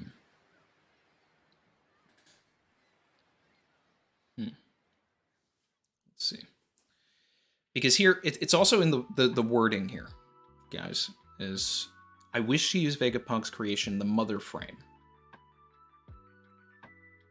We will not know if it is real until it is tested. So, I think that they've already had Uranus, but they didn't have a way to use it because they don't have the conduit. And if Vivi is the conduit, then that's a great reason for Emu to desire Vivi. It takes the romance out of it, right? And it's more so I want to use Vivi. Vivi has a usefulness. But with the mother frame, which is technology, it's a creation. And I think the key thing here is the fact that it is frame and not flame, which ties it more to computers.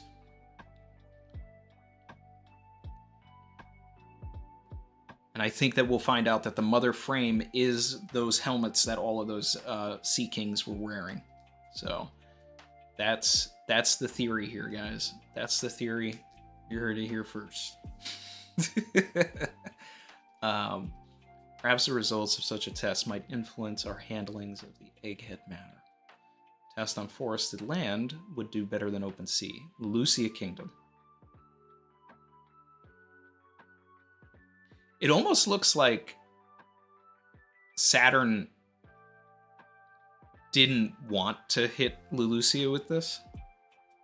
There are many people there. It's no matter. Very well. And then Mars is just like, the world is as the creator wills it. Mars is ready for action. Saturn is a little hesitant. Or is that Saturn? Is that Saturn or is that Gorbachev? No, that's Gorbachev. What was Gorbachev's name again? Warcury. Top Man. Top Man. Sorry. Forgive me. I've only known these names for an hour. Top Man. So, Mercury. Warcury. Right. They are... I mean, what's their title? Justice. So that's interesting. So this Minister of Justice, this Godhead of Justice, didn't want to dish this out to these people.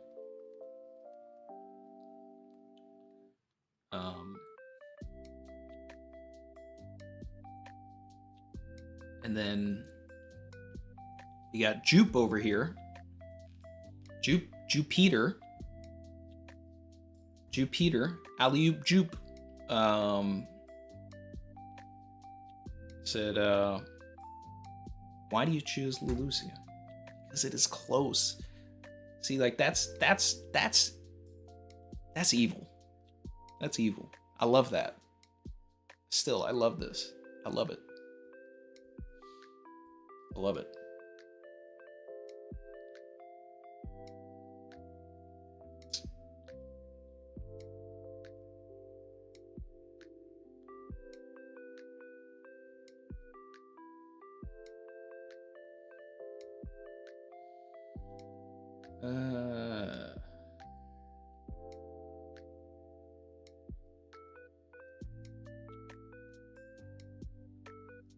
So then there's the rebellion in Morocco and in Britain.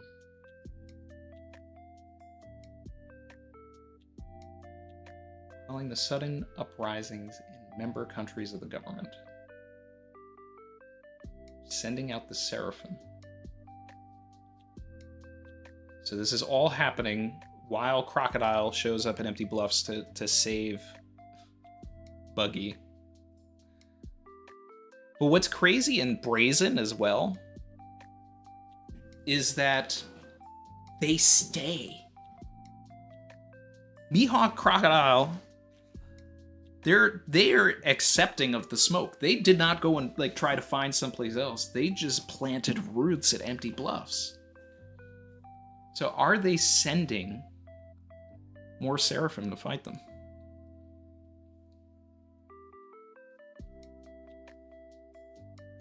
And it's interesting, too, that two of the people that are suspected to, like, eventually join the Cross Guild, Doflamingo and Moria, would go to fight Crocodile and Mihawk.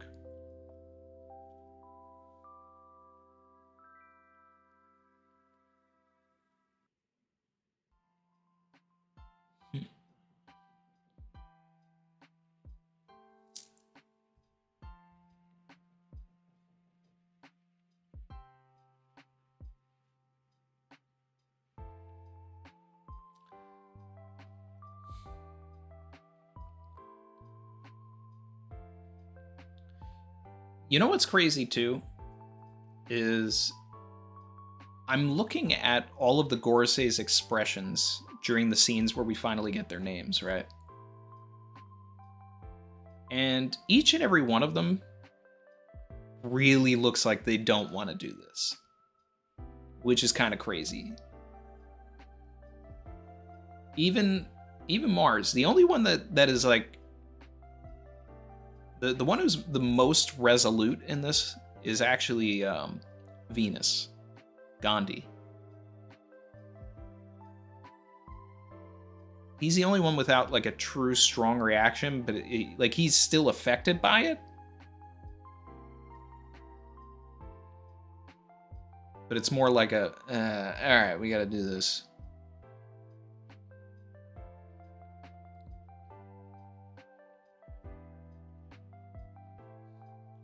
The expression on Mars is crazy, though. Like, it's honestly one of Oda's best expressions because it says a lot. It says a lot. That man is like, he looks like he's remembering a time when he was on Lulusia, 500 years ago, and was just like running through, just a forest of flowers with a friend of his. Okay.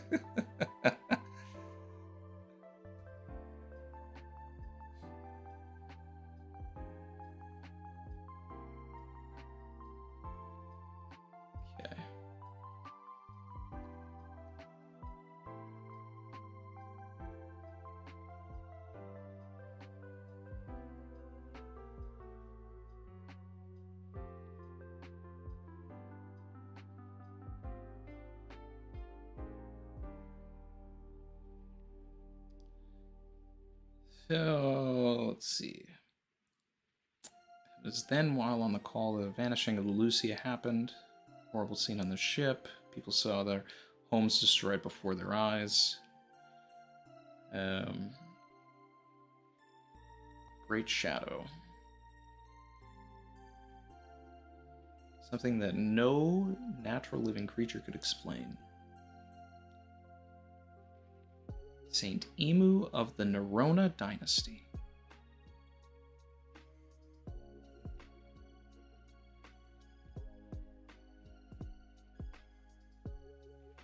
Nerona Emu.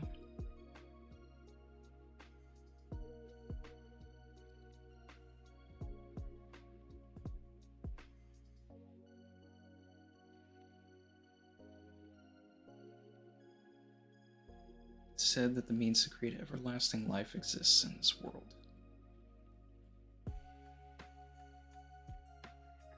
Someone out there must have been living for ages without dying.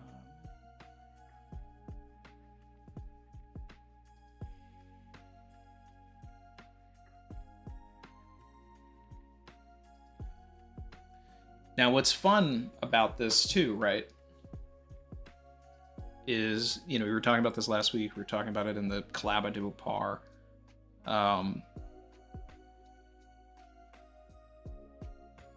Vivi, Wapple, Morgans, and their blimp ship goes to Egghead. But I'm starting to believe more and more that the Revolutionary Army does pull up as well. And then we get that scene, which is now plot. Like, the plot demands it now. Vivi, Sabo, Luffy, in a room, together, needs to happen.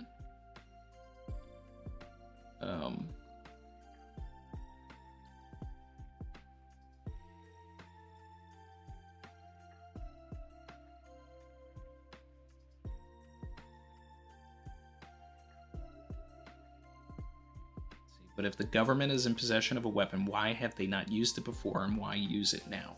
Because Vegapunk created the ability to be able to activate the ancient weapons. Which now brings Pluton back into play as well. And there's got to be some faction of this world that is going to head to Wano. And Yamato and Momonosuke are probably going to have to try and fend them off, but they're going to get Pluton. And if they have a mother frame, that's what Blackbeard's after. Blackbeard must know something about the mother frame, wants to steal one of them. Blackbeard goes to Wano, opens the borders, releases Pluton, and then gets Pluton. That would be kind of crazy.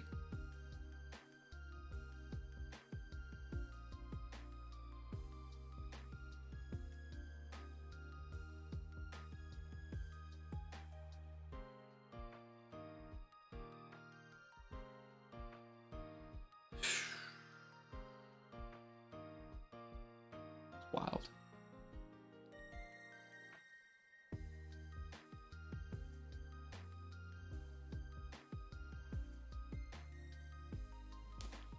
R.I.P. Mjosgard. Wow.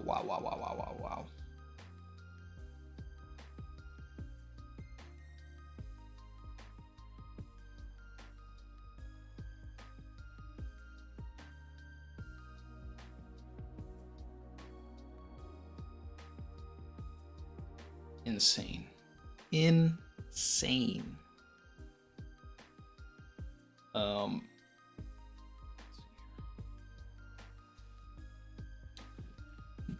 Take a quick break, some chair piece. I will be right back to catch up with the chat. Get into more of my thoughts after the reread.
All right.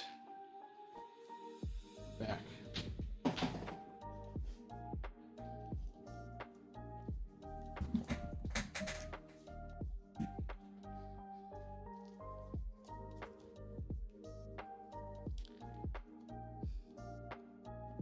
I meant to bring this out when I saw them talking about Crocodile.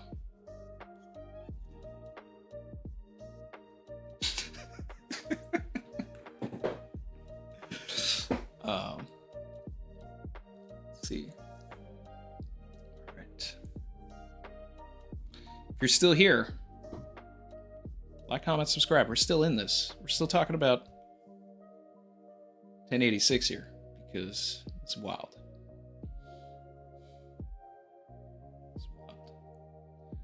I still need Vivi back. Chapter 1103. I think that's when she pulls up to Egghead. 1,000 chapters after her introduction. I'm catching up on the chat a little bit here.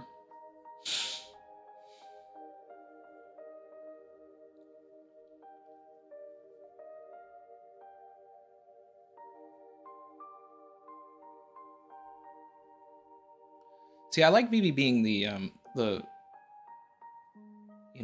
conduit you know, the avatar for Uranus, but I feel like I wish it was Pluton though, because it would just be like so much cleaner.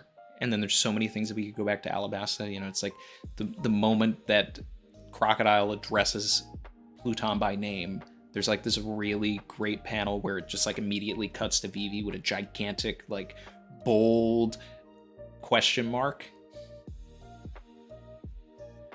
indicating that, you know, it's like, but, you know, we'll see.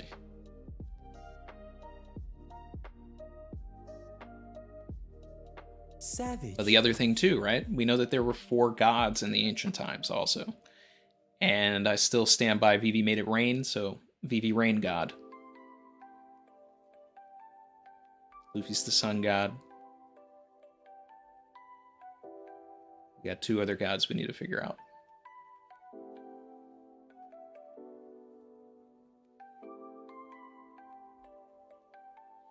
Chrissy said, makes sense. Mercury is the planet of communication. He's like, what kind of message is this going to send?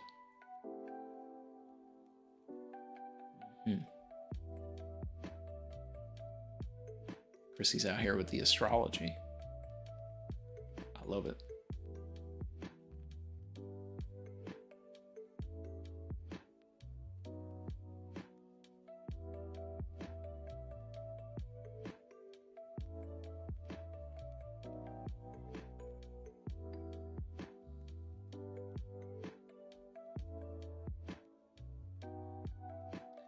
Emil said, apparently VV in Roman numerals is 10, with it being V is 5, IV is 4, and I 1.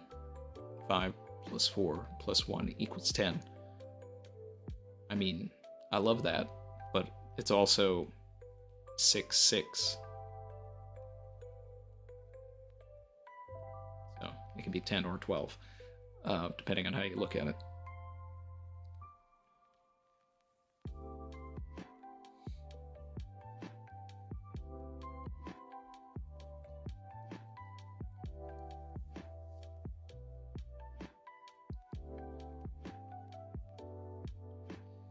VV fighting S Croc will be a great callback to Alabasta. I need to see that now. I need to see that also because S Croc will not be a Logia, right? So whatever attack she uses could actually potentially do some damage.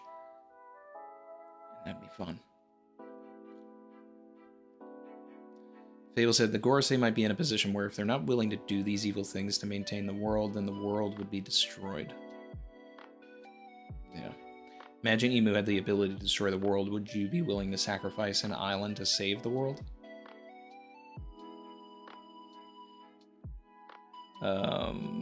Ooh, this is good. King Raid said, similar to the reaction to calling the Buster Call on Ohara. We have seen this. You're right.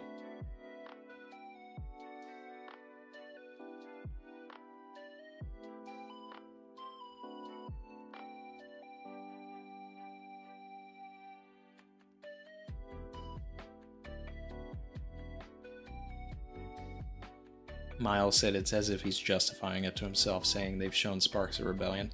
Yeah, no, exactly. Exactly. Like, his line is just like, they have some signs of rebellion. Yeah, exactly.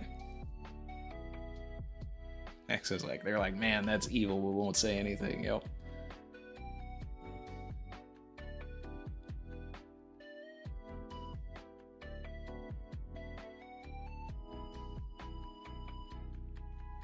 Oh, wait.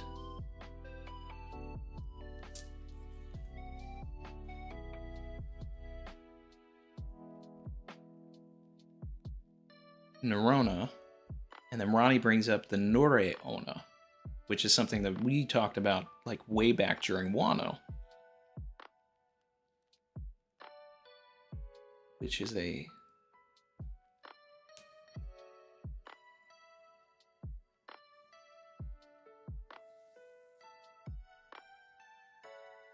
snake creature with a woman's head, which is what Oda was referencing with Sarah Hebe, the teacher in Wano. So it is... so much snake imagery. It's Emu and Nore Ona also. Oh man. Still gonna... I mean, that's something to keep in mind, though. That's something to keep in mind. I mean, I still think that there's the biblical and angel reference, but I mean, that's pretty strong. Nerona, Noreona. I wonder if the pronunciation of Nerona matches the pronunciation of Noreona.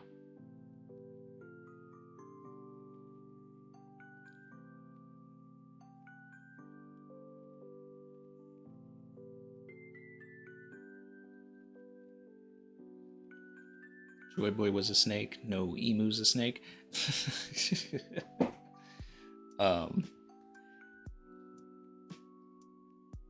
See, but this is interesting also, because like if we entertain this idea, right, that,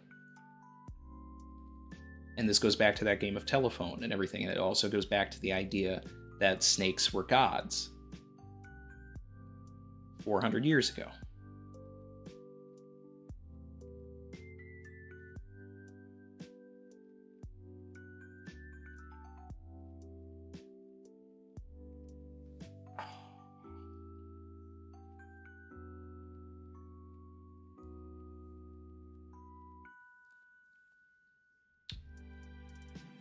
Ronnie, who else was talking about that? Because I mean, you're onto something there. That's the best thing that that's come out of this today.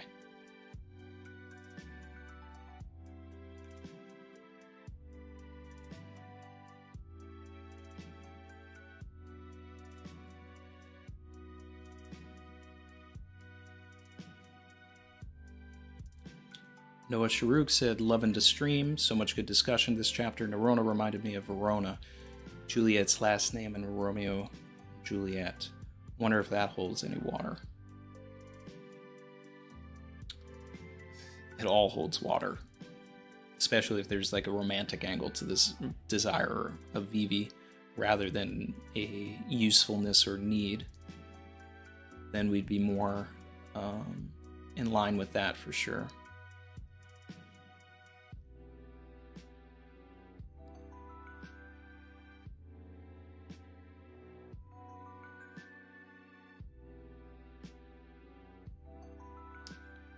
Fable had a run. See you, Fable. Appreciate you. Let's see.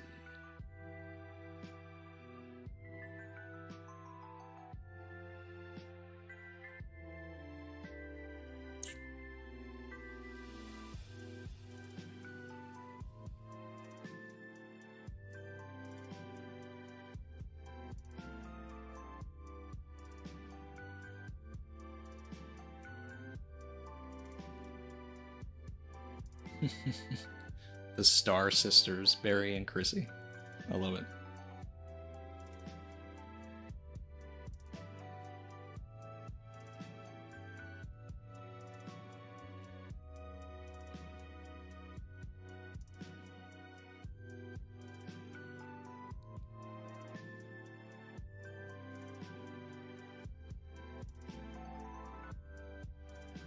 See, but the other thing that I really like, so if Emu is a snake, then it makes Emu the tempter. We get biblical, right? The snake on the tree, getting Lily to eat the fruit, the first woman.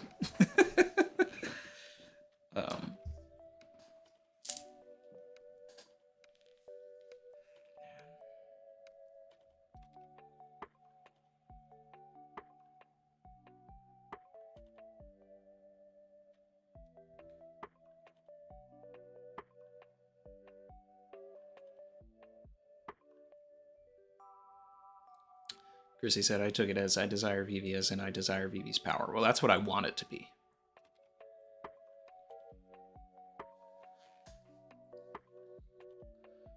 3-Day Trip said it's from my Bible study post too.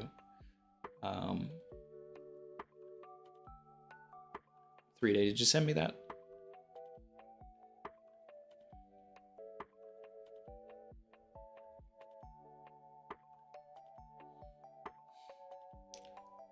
Let's see. So, if Emu is a snake that ate a human fruit, then to that matter, Emu could be Joy Boy. I don't know, I don't want to go down that route, but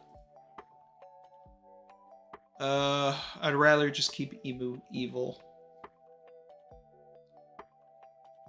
But there being a god that is a snake has to tie in some way. And I figured it would be Joy Boy, but is it Emu?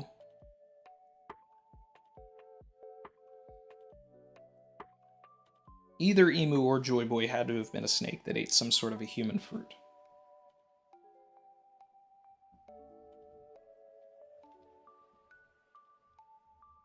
Maybe they both did.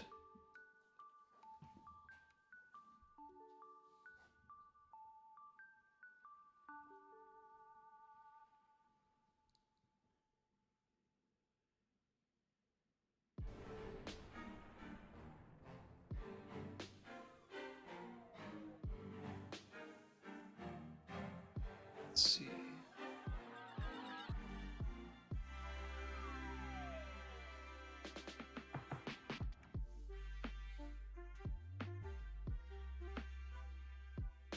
All right.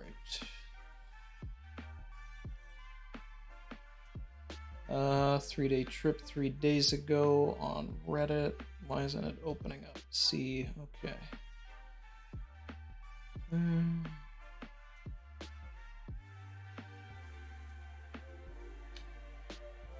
Meaning behind Shepherd Jew Peter is a pun for St. Peter. Peter was crucified by the Roman Emperor Nero. Could be a combination of Judas and Peter. Both were a part of the 12 apostles. So we think that Sanji's former dad, and I keep calling him that because years ago that was like a big theory before we learned about Judge, was community kept calling this guy Sanji's dad.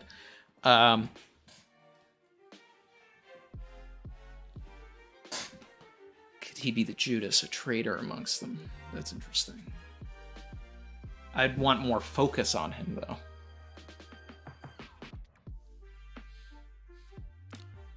Let's see here.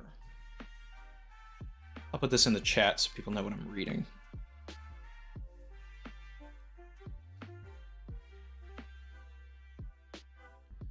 They do look alike. How long is this? There, it's not that long. From the New Testament, 4 Gospels: Matthew, Mark, Luke, and John. Peter was a Jewish fisherman in Bethesda, or Bethsaida. Sorry. He was first named Simon, son of a man named Jonah. After giving up everything in his life to follow Jesus, Simon was given the new name Peter. I don't like your name, Albert. Let's change it to King. Savage. Just out here, just changing people's names. St. Peter died, blah, blah, blah. Also known Peter the Apostle. Was one of the 12 apostles of Jesus and one of the first leaders of the early Christian church. Okay. Peter was the first apostle, and he is described as the rock on which the church was built. Fishers of men. I'm kind of skimming through a little bit here.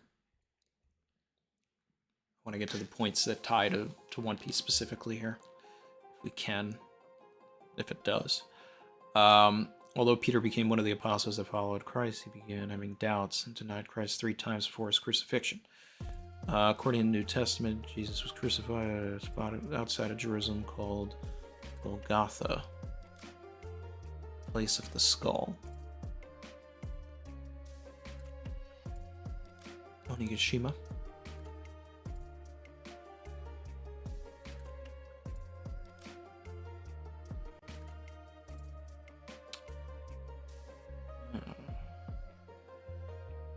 Golgotha.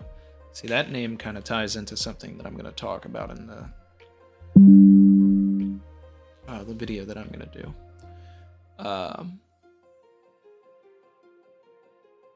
But that's also really interesting if Golgotha was like the actual original name of Onigashima or something. Peter's execution years later was ordered by the Roman Emperor Nero. This version would be Emu, who blamed the city's Christians for a terrible fire that ravaged Rome. Peter requested to be crucified upside down. We also got a crucifixion in this chapter. He felt unworthy to die in the same manner as Christ. He died at a place called Nero's Circus at the foot of the Vatican Hill. Alright, so here's fun connections. Name given to one of the 20 kings, Nero na Emu. He tied to the Roman Emperor Nero. The fact that Simon's name was changed to Peter may mean that St. Jew Peter once went by a different name. The place Jesus died was called Golgotha, meaning place of skull, which could relate to the Onigashima skull where Luffy died. We got there. Jupiter was the Roman king of all gods, chief of the pantheon and protector of ancient Rome. His full name says it all. Jupiter Optimus Maximus. He's also god of the sky and thunder, so this may connect to Enel, the thunder god, also with blonde hair, and Arc Maxim from Skypiea.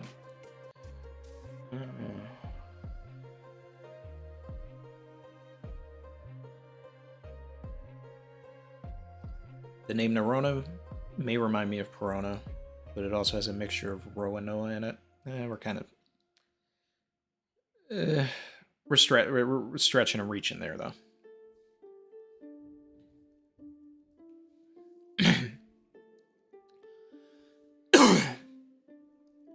Sorry. Peter took the place of Judas, but betrayed Christ, later died. Let's see. His name could also be a combination. Yeah, that was in the parts up top, so I'm just skipping past that.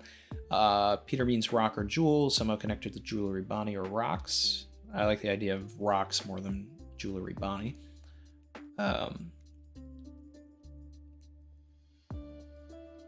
Above all, the thought of Nero's circus and the 5 elder stars gives new meaning to Buggy the clown star and his circus theme. I don't know about that.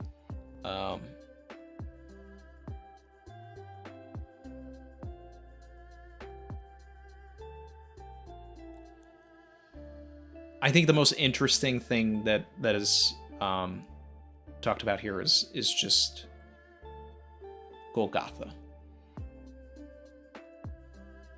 And there may be something to the element of Peter being the Judas, but we also need more. We need more. But it's a fun theory. Either way, fun theory. Wanted to read that because I saw a bunch of people talking about it.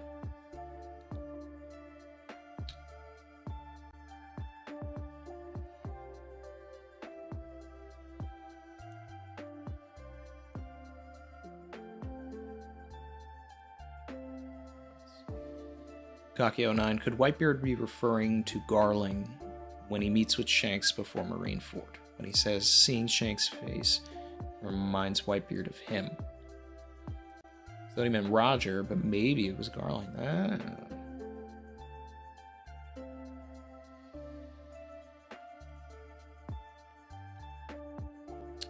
You got a 3-day.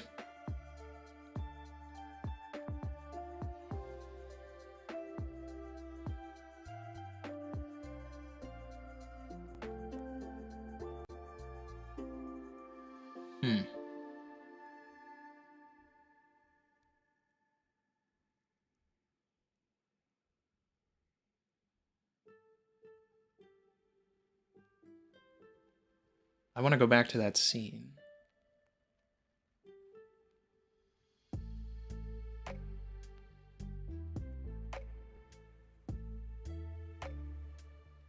see.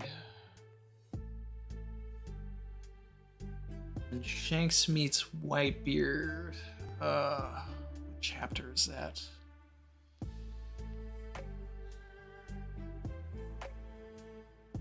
I know the one where Rockstar shows up is in the 220s, 230s. But when we go back to it and Whitebeard and Shanks actually meet,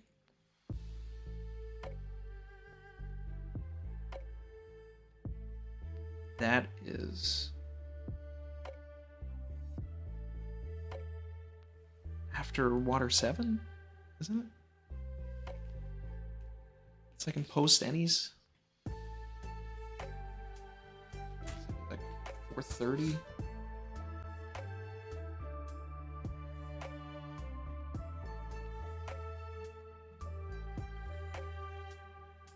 Or 34.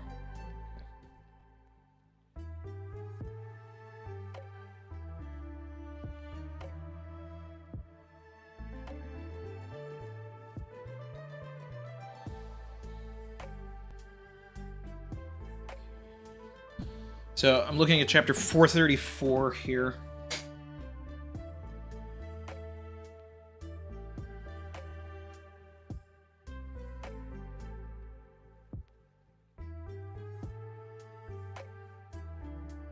Analyzing Whitebeard's dialogue to Shanks and seeing if it's supposed to have any correlation to Garland.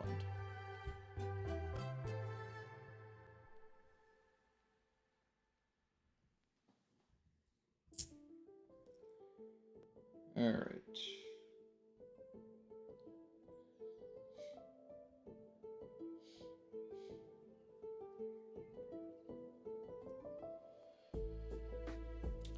When I look at your face, it makes my scars ache from the scars I got from him.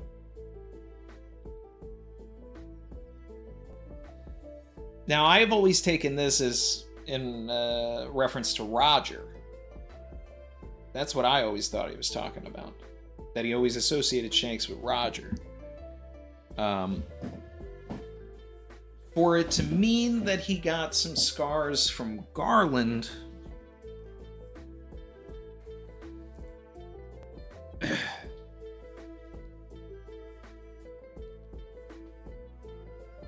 that could work, right? Because, I mean, he was a part of Rocks. They went after God Valley, which now we know was a land that was governed by Figureland Garland. So the Holy Knights may have always been there.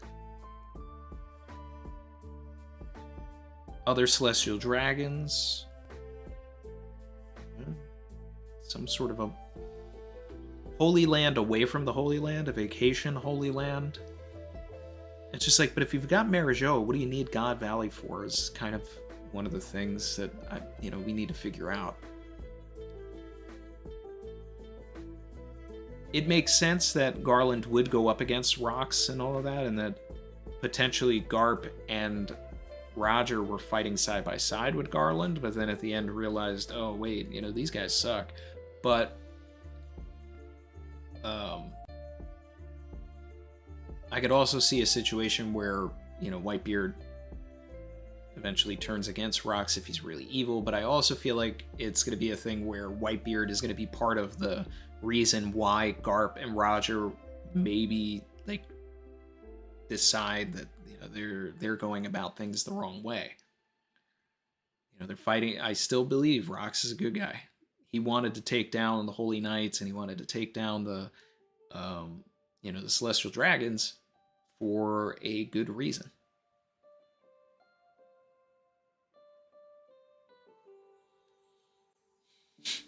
But the other thing here is that Whitebeard would need to know the relationship between Garland and Shanks, and Shanks would have been a baby.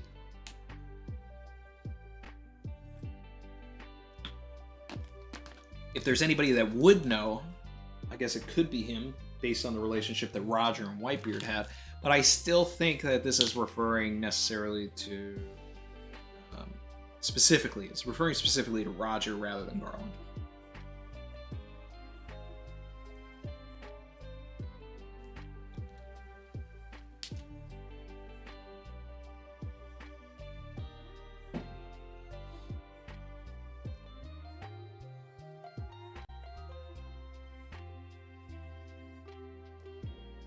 But hey, if we get the God Valley flashback and Garland, you know, like, specifically scars up Whitebeard, then hey, go to.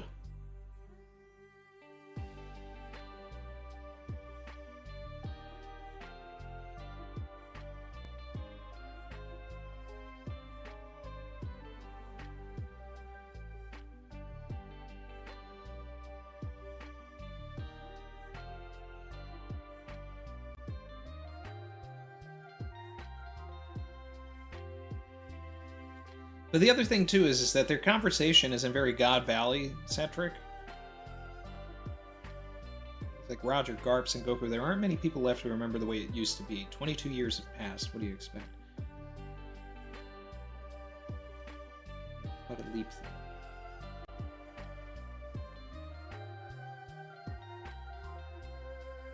I think the implication here is that this is the first time that Shanks and Whitebeard are even seeing each other after he's become a Yonko. Which at this point in the story would have been 4 years prior. 6 years prior to the current timeline.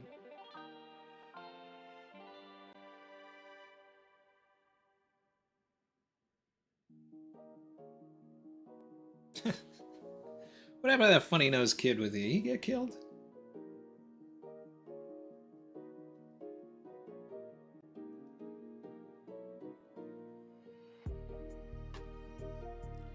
You know, it's fun actually going back to this scene with Shanks and Whitebeard, because I didn't do this when the Buggy chapter came out. And there's like a direct reference to the flashback that Buggy has in that chapter with Shanks.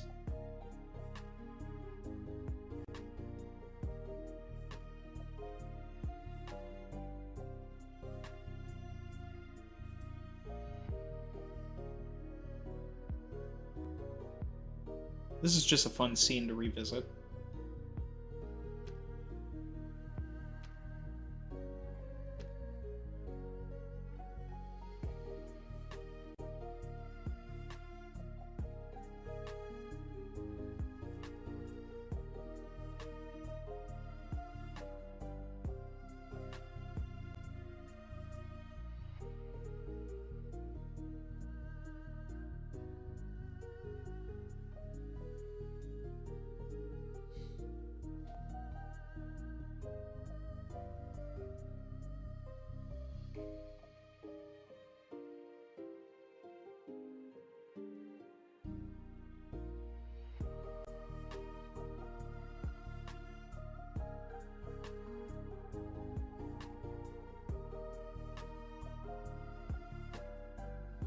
Finished reading the scene.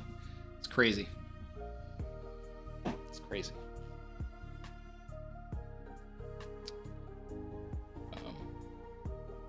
Let's see.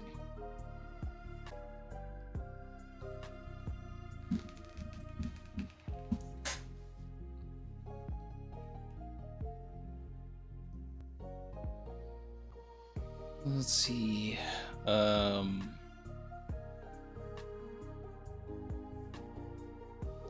Do I think the Knights could all be from Figureland? No, I think they're going to be part of the other 20 families.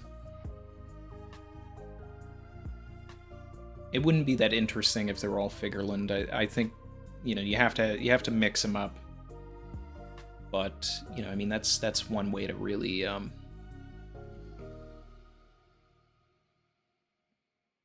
to get through things. Jin said that the Netflix event in 5 days for OPLA. 5 days? I thought it was Saturday. It should be 6 days. Oh wait, you're in the future. Yeah. We're gonna stream that. Okay, so just letting everybody know. I don't know if we'll do a Sunday stream. I don't know yet. But we're gonna do a Saturday stream for the Tudum, because there's gonna be some One Piece live action news. So we're gonna be streaming Tudum.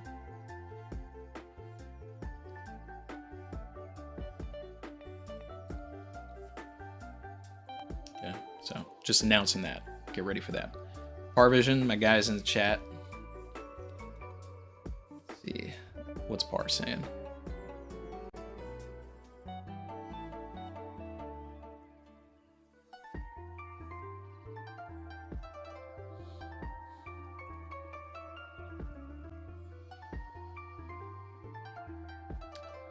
The pre-time skip Holy Night reference? That wasn't the one I was thinking of.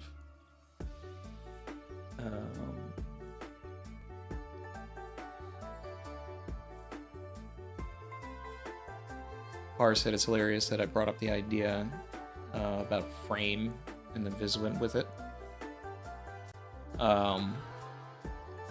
Well, my theory right now, Par, is that frame is meant to be that.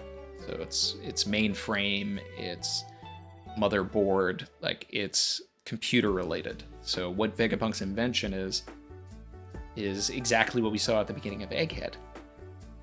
All of those Sea Kings with those devices on their heads, allowing them to be controlled. It's a way for them to utilize the Sea Kings, the Neptunians, without Chirahoshi. You don't need the conduit anymore. Vegapunk cracked it.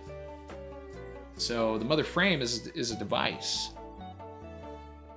So if they had Uranus in captivity and then fit it with a mother frame, now they're able to utilize it without, say, hypothetically Vivi or whoever the conduit is for Uranus. And then Blackbeard might be on his way to Egghead to get his hands on one of the mother frames, to take it to Wano, and put it on Pluton.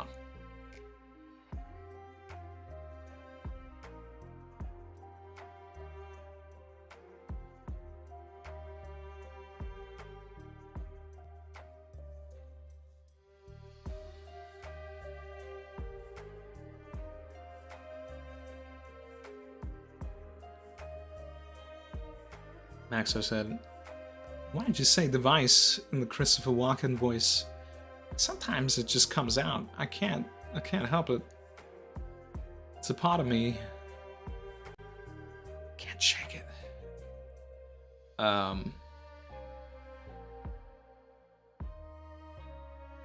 KCC said, Whitebeard goes on to say, not many people knew of the sea back then. He also says Shanks was an apprentice when he met him. So how would he be a baby? That's a good point. When I met you, you were just an apprentice on the ship. So Whitebeard doesn't know. We denied it. He doesn't know. Because that means that in no conversation that he ever Roger did he mention, oh, Shanks was this baby in a treasure chest that I got from God Valley. And he's actually a part of the Figureland family. Whitebeard doesn't know that. Because when he met Shanks, that's what we saw in the Odin flashback. Just thinks he's some kid.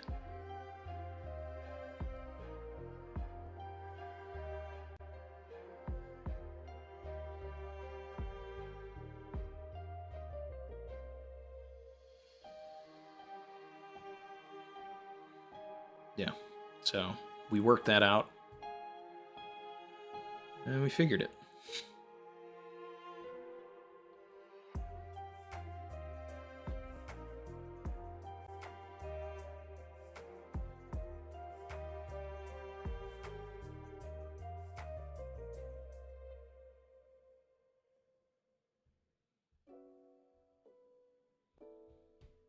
Let's see.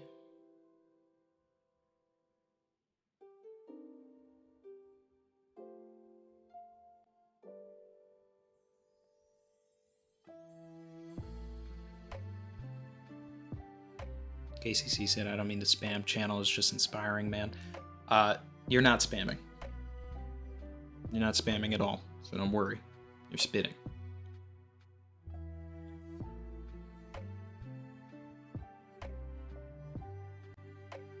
Parvision said, I'm okay with spilling 5% of my analysis in the public. But Randy is D-clan, so let him hear more. Enjoy stream. Dad duties are calling. Appreciate you, man.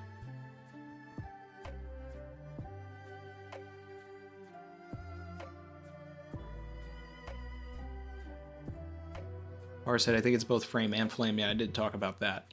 But there's one other aspect. The way they spelled it, even for frame, is kind of interesting because they use the emu at the end of it in katakana. So mother for emu.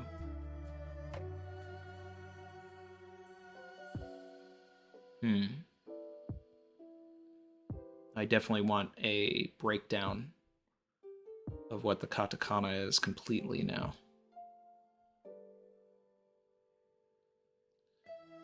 Par said, my reason for justifying Mother Frame before officials confirmed it, by the way, was Mother Carmel Frame. I was thinking that would have some kind of parallel significance. Still not sure. Wild still. That's funny. But that's... I don't know how aware Oda would be of the English nature of that. You know what I'm saying? Yeah.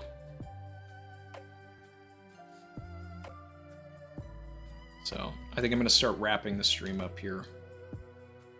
So I can get moving on, you know, the full analysis. And then I've got to do the theory video that I was talking about as well. So I've got a busy week ahead of me. Flash comes out, which I'm excited about. I did finally see Spider-Verse. That was awesome.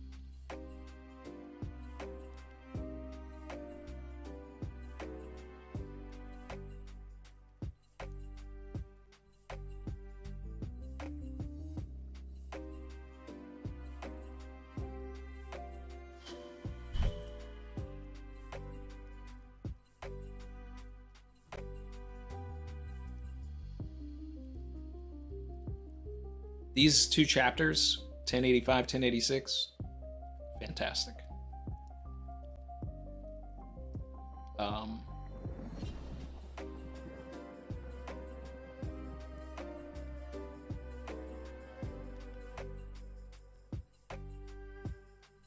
I think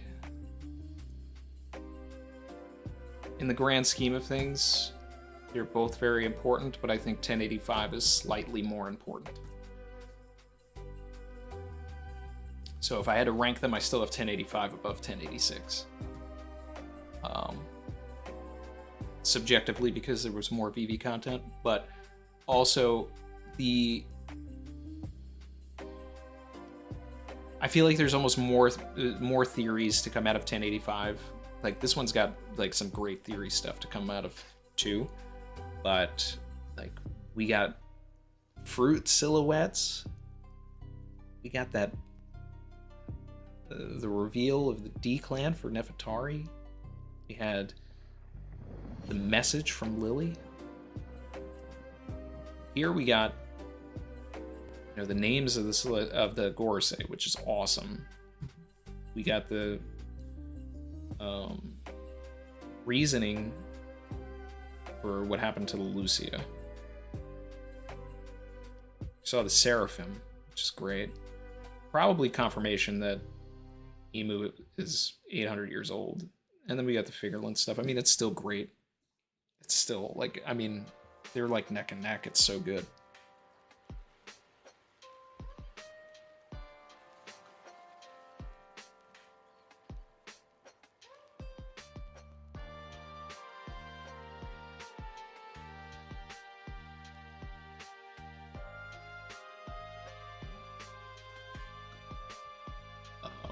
But wow.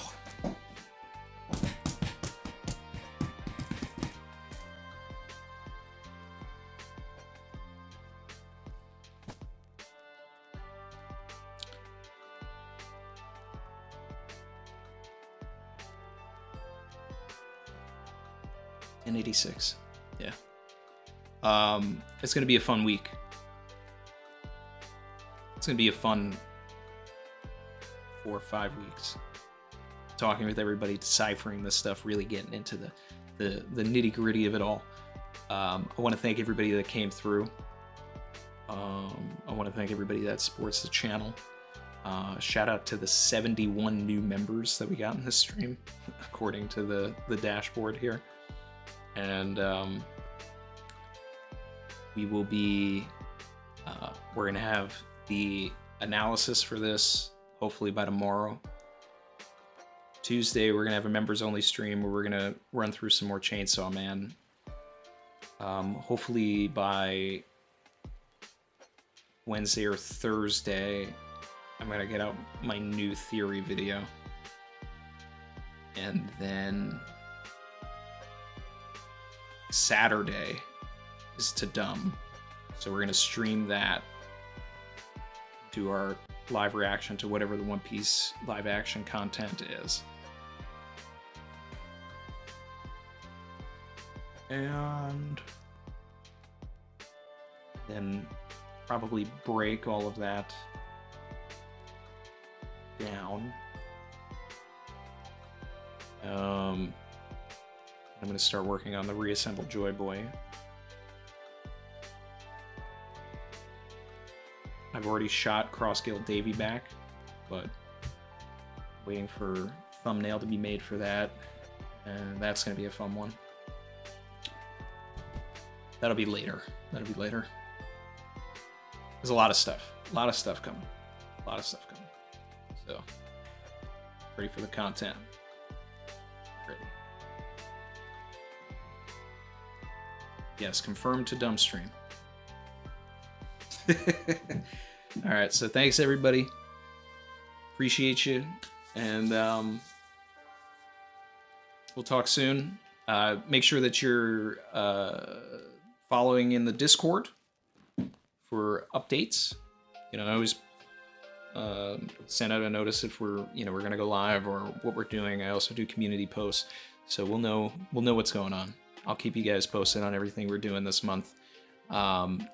We will still have our our regular Sunday streams each week, probably except for this one, since we're gonna do the To Dumb one.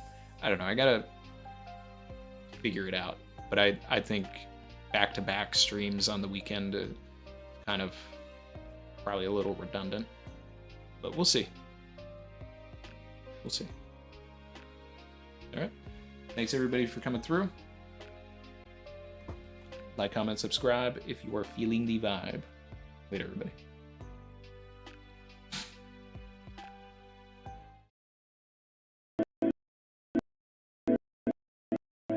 I've been swimming deep, deep. Savage.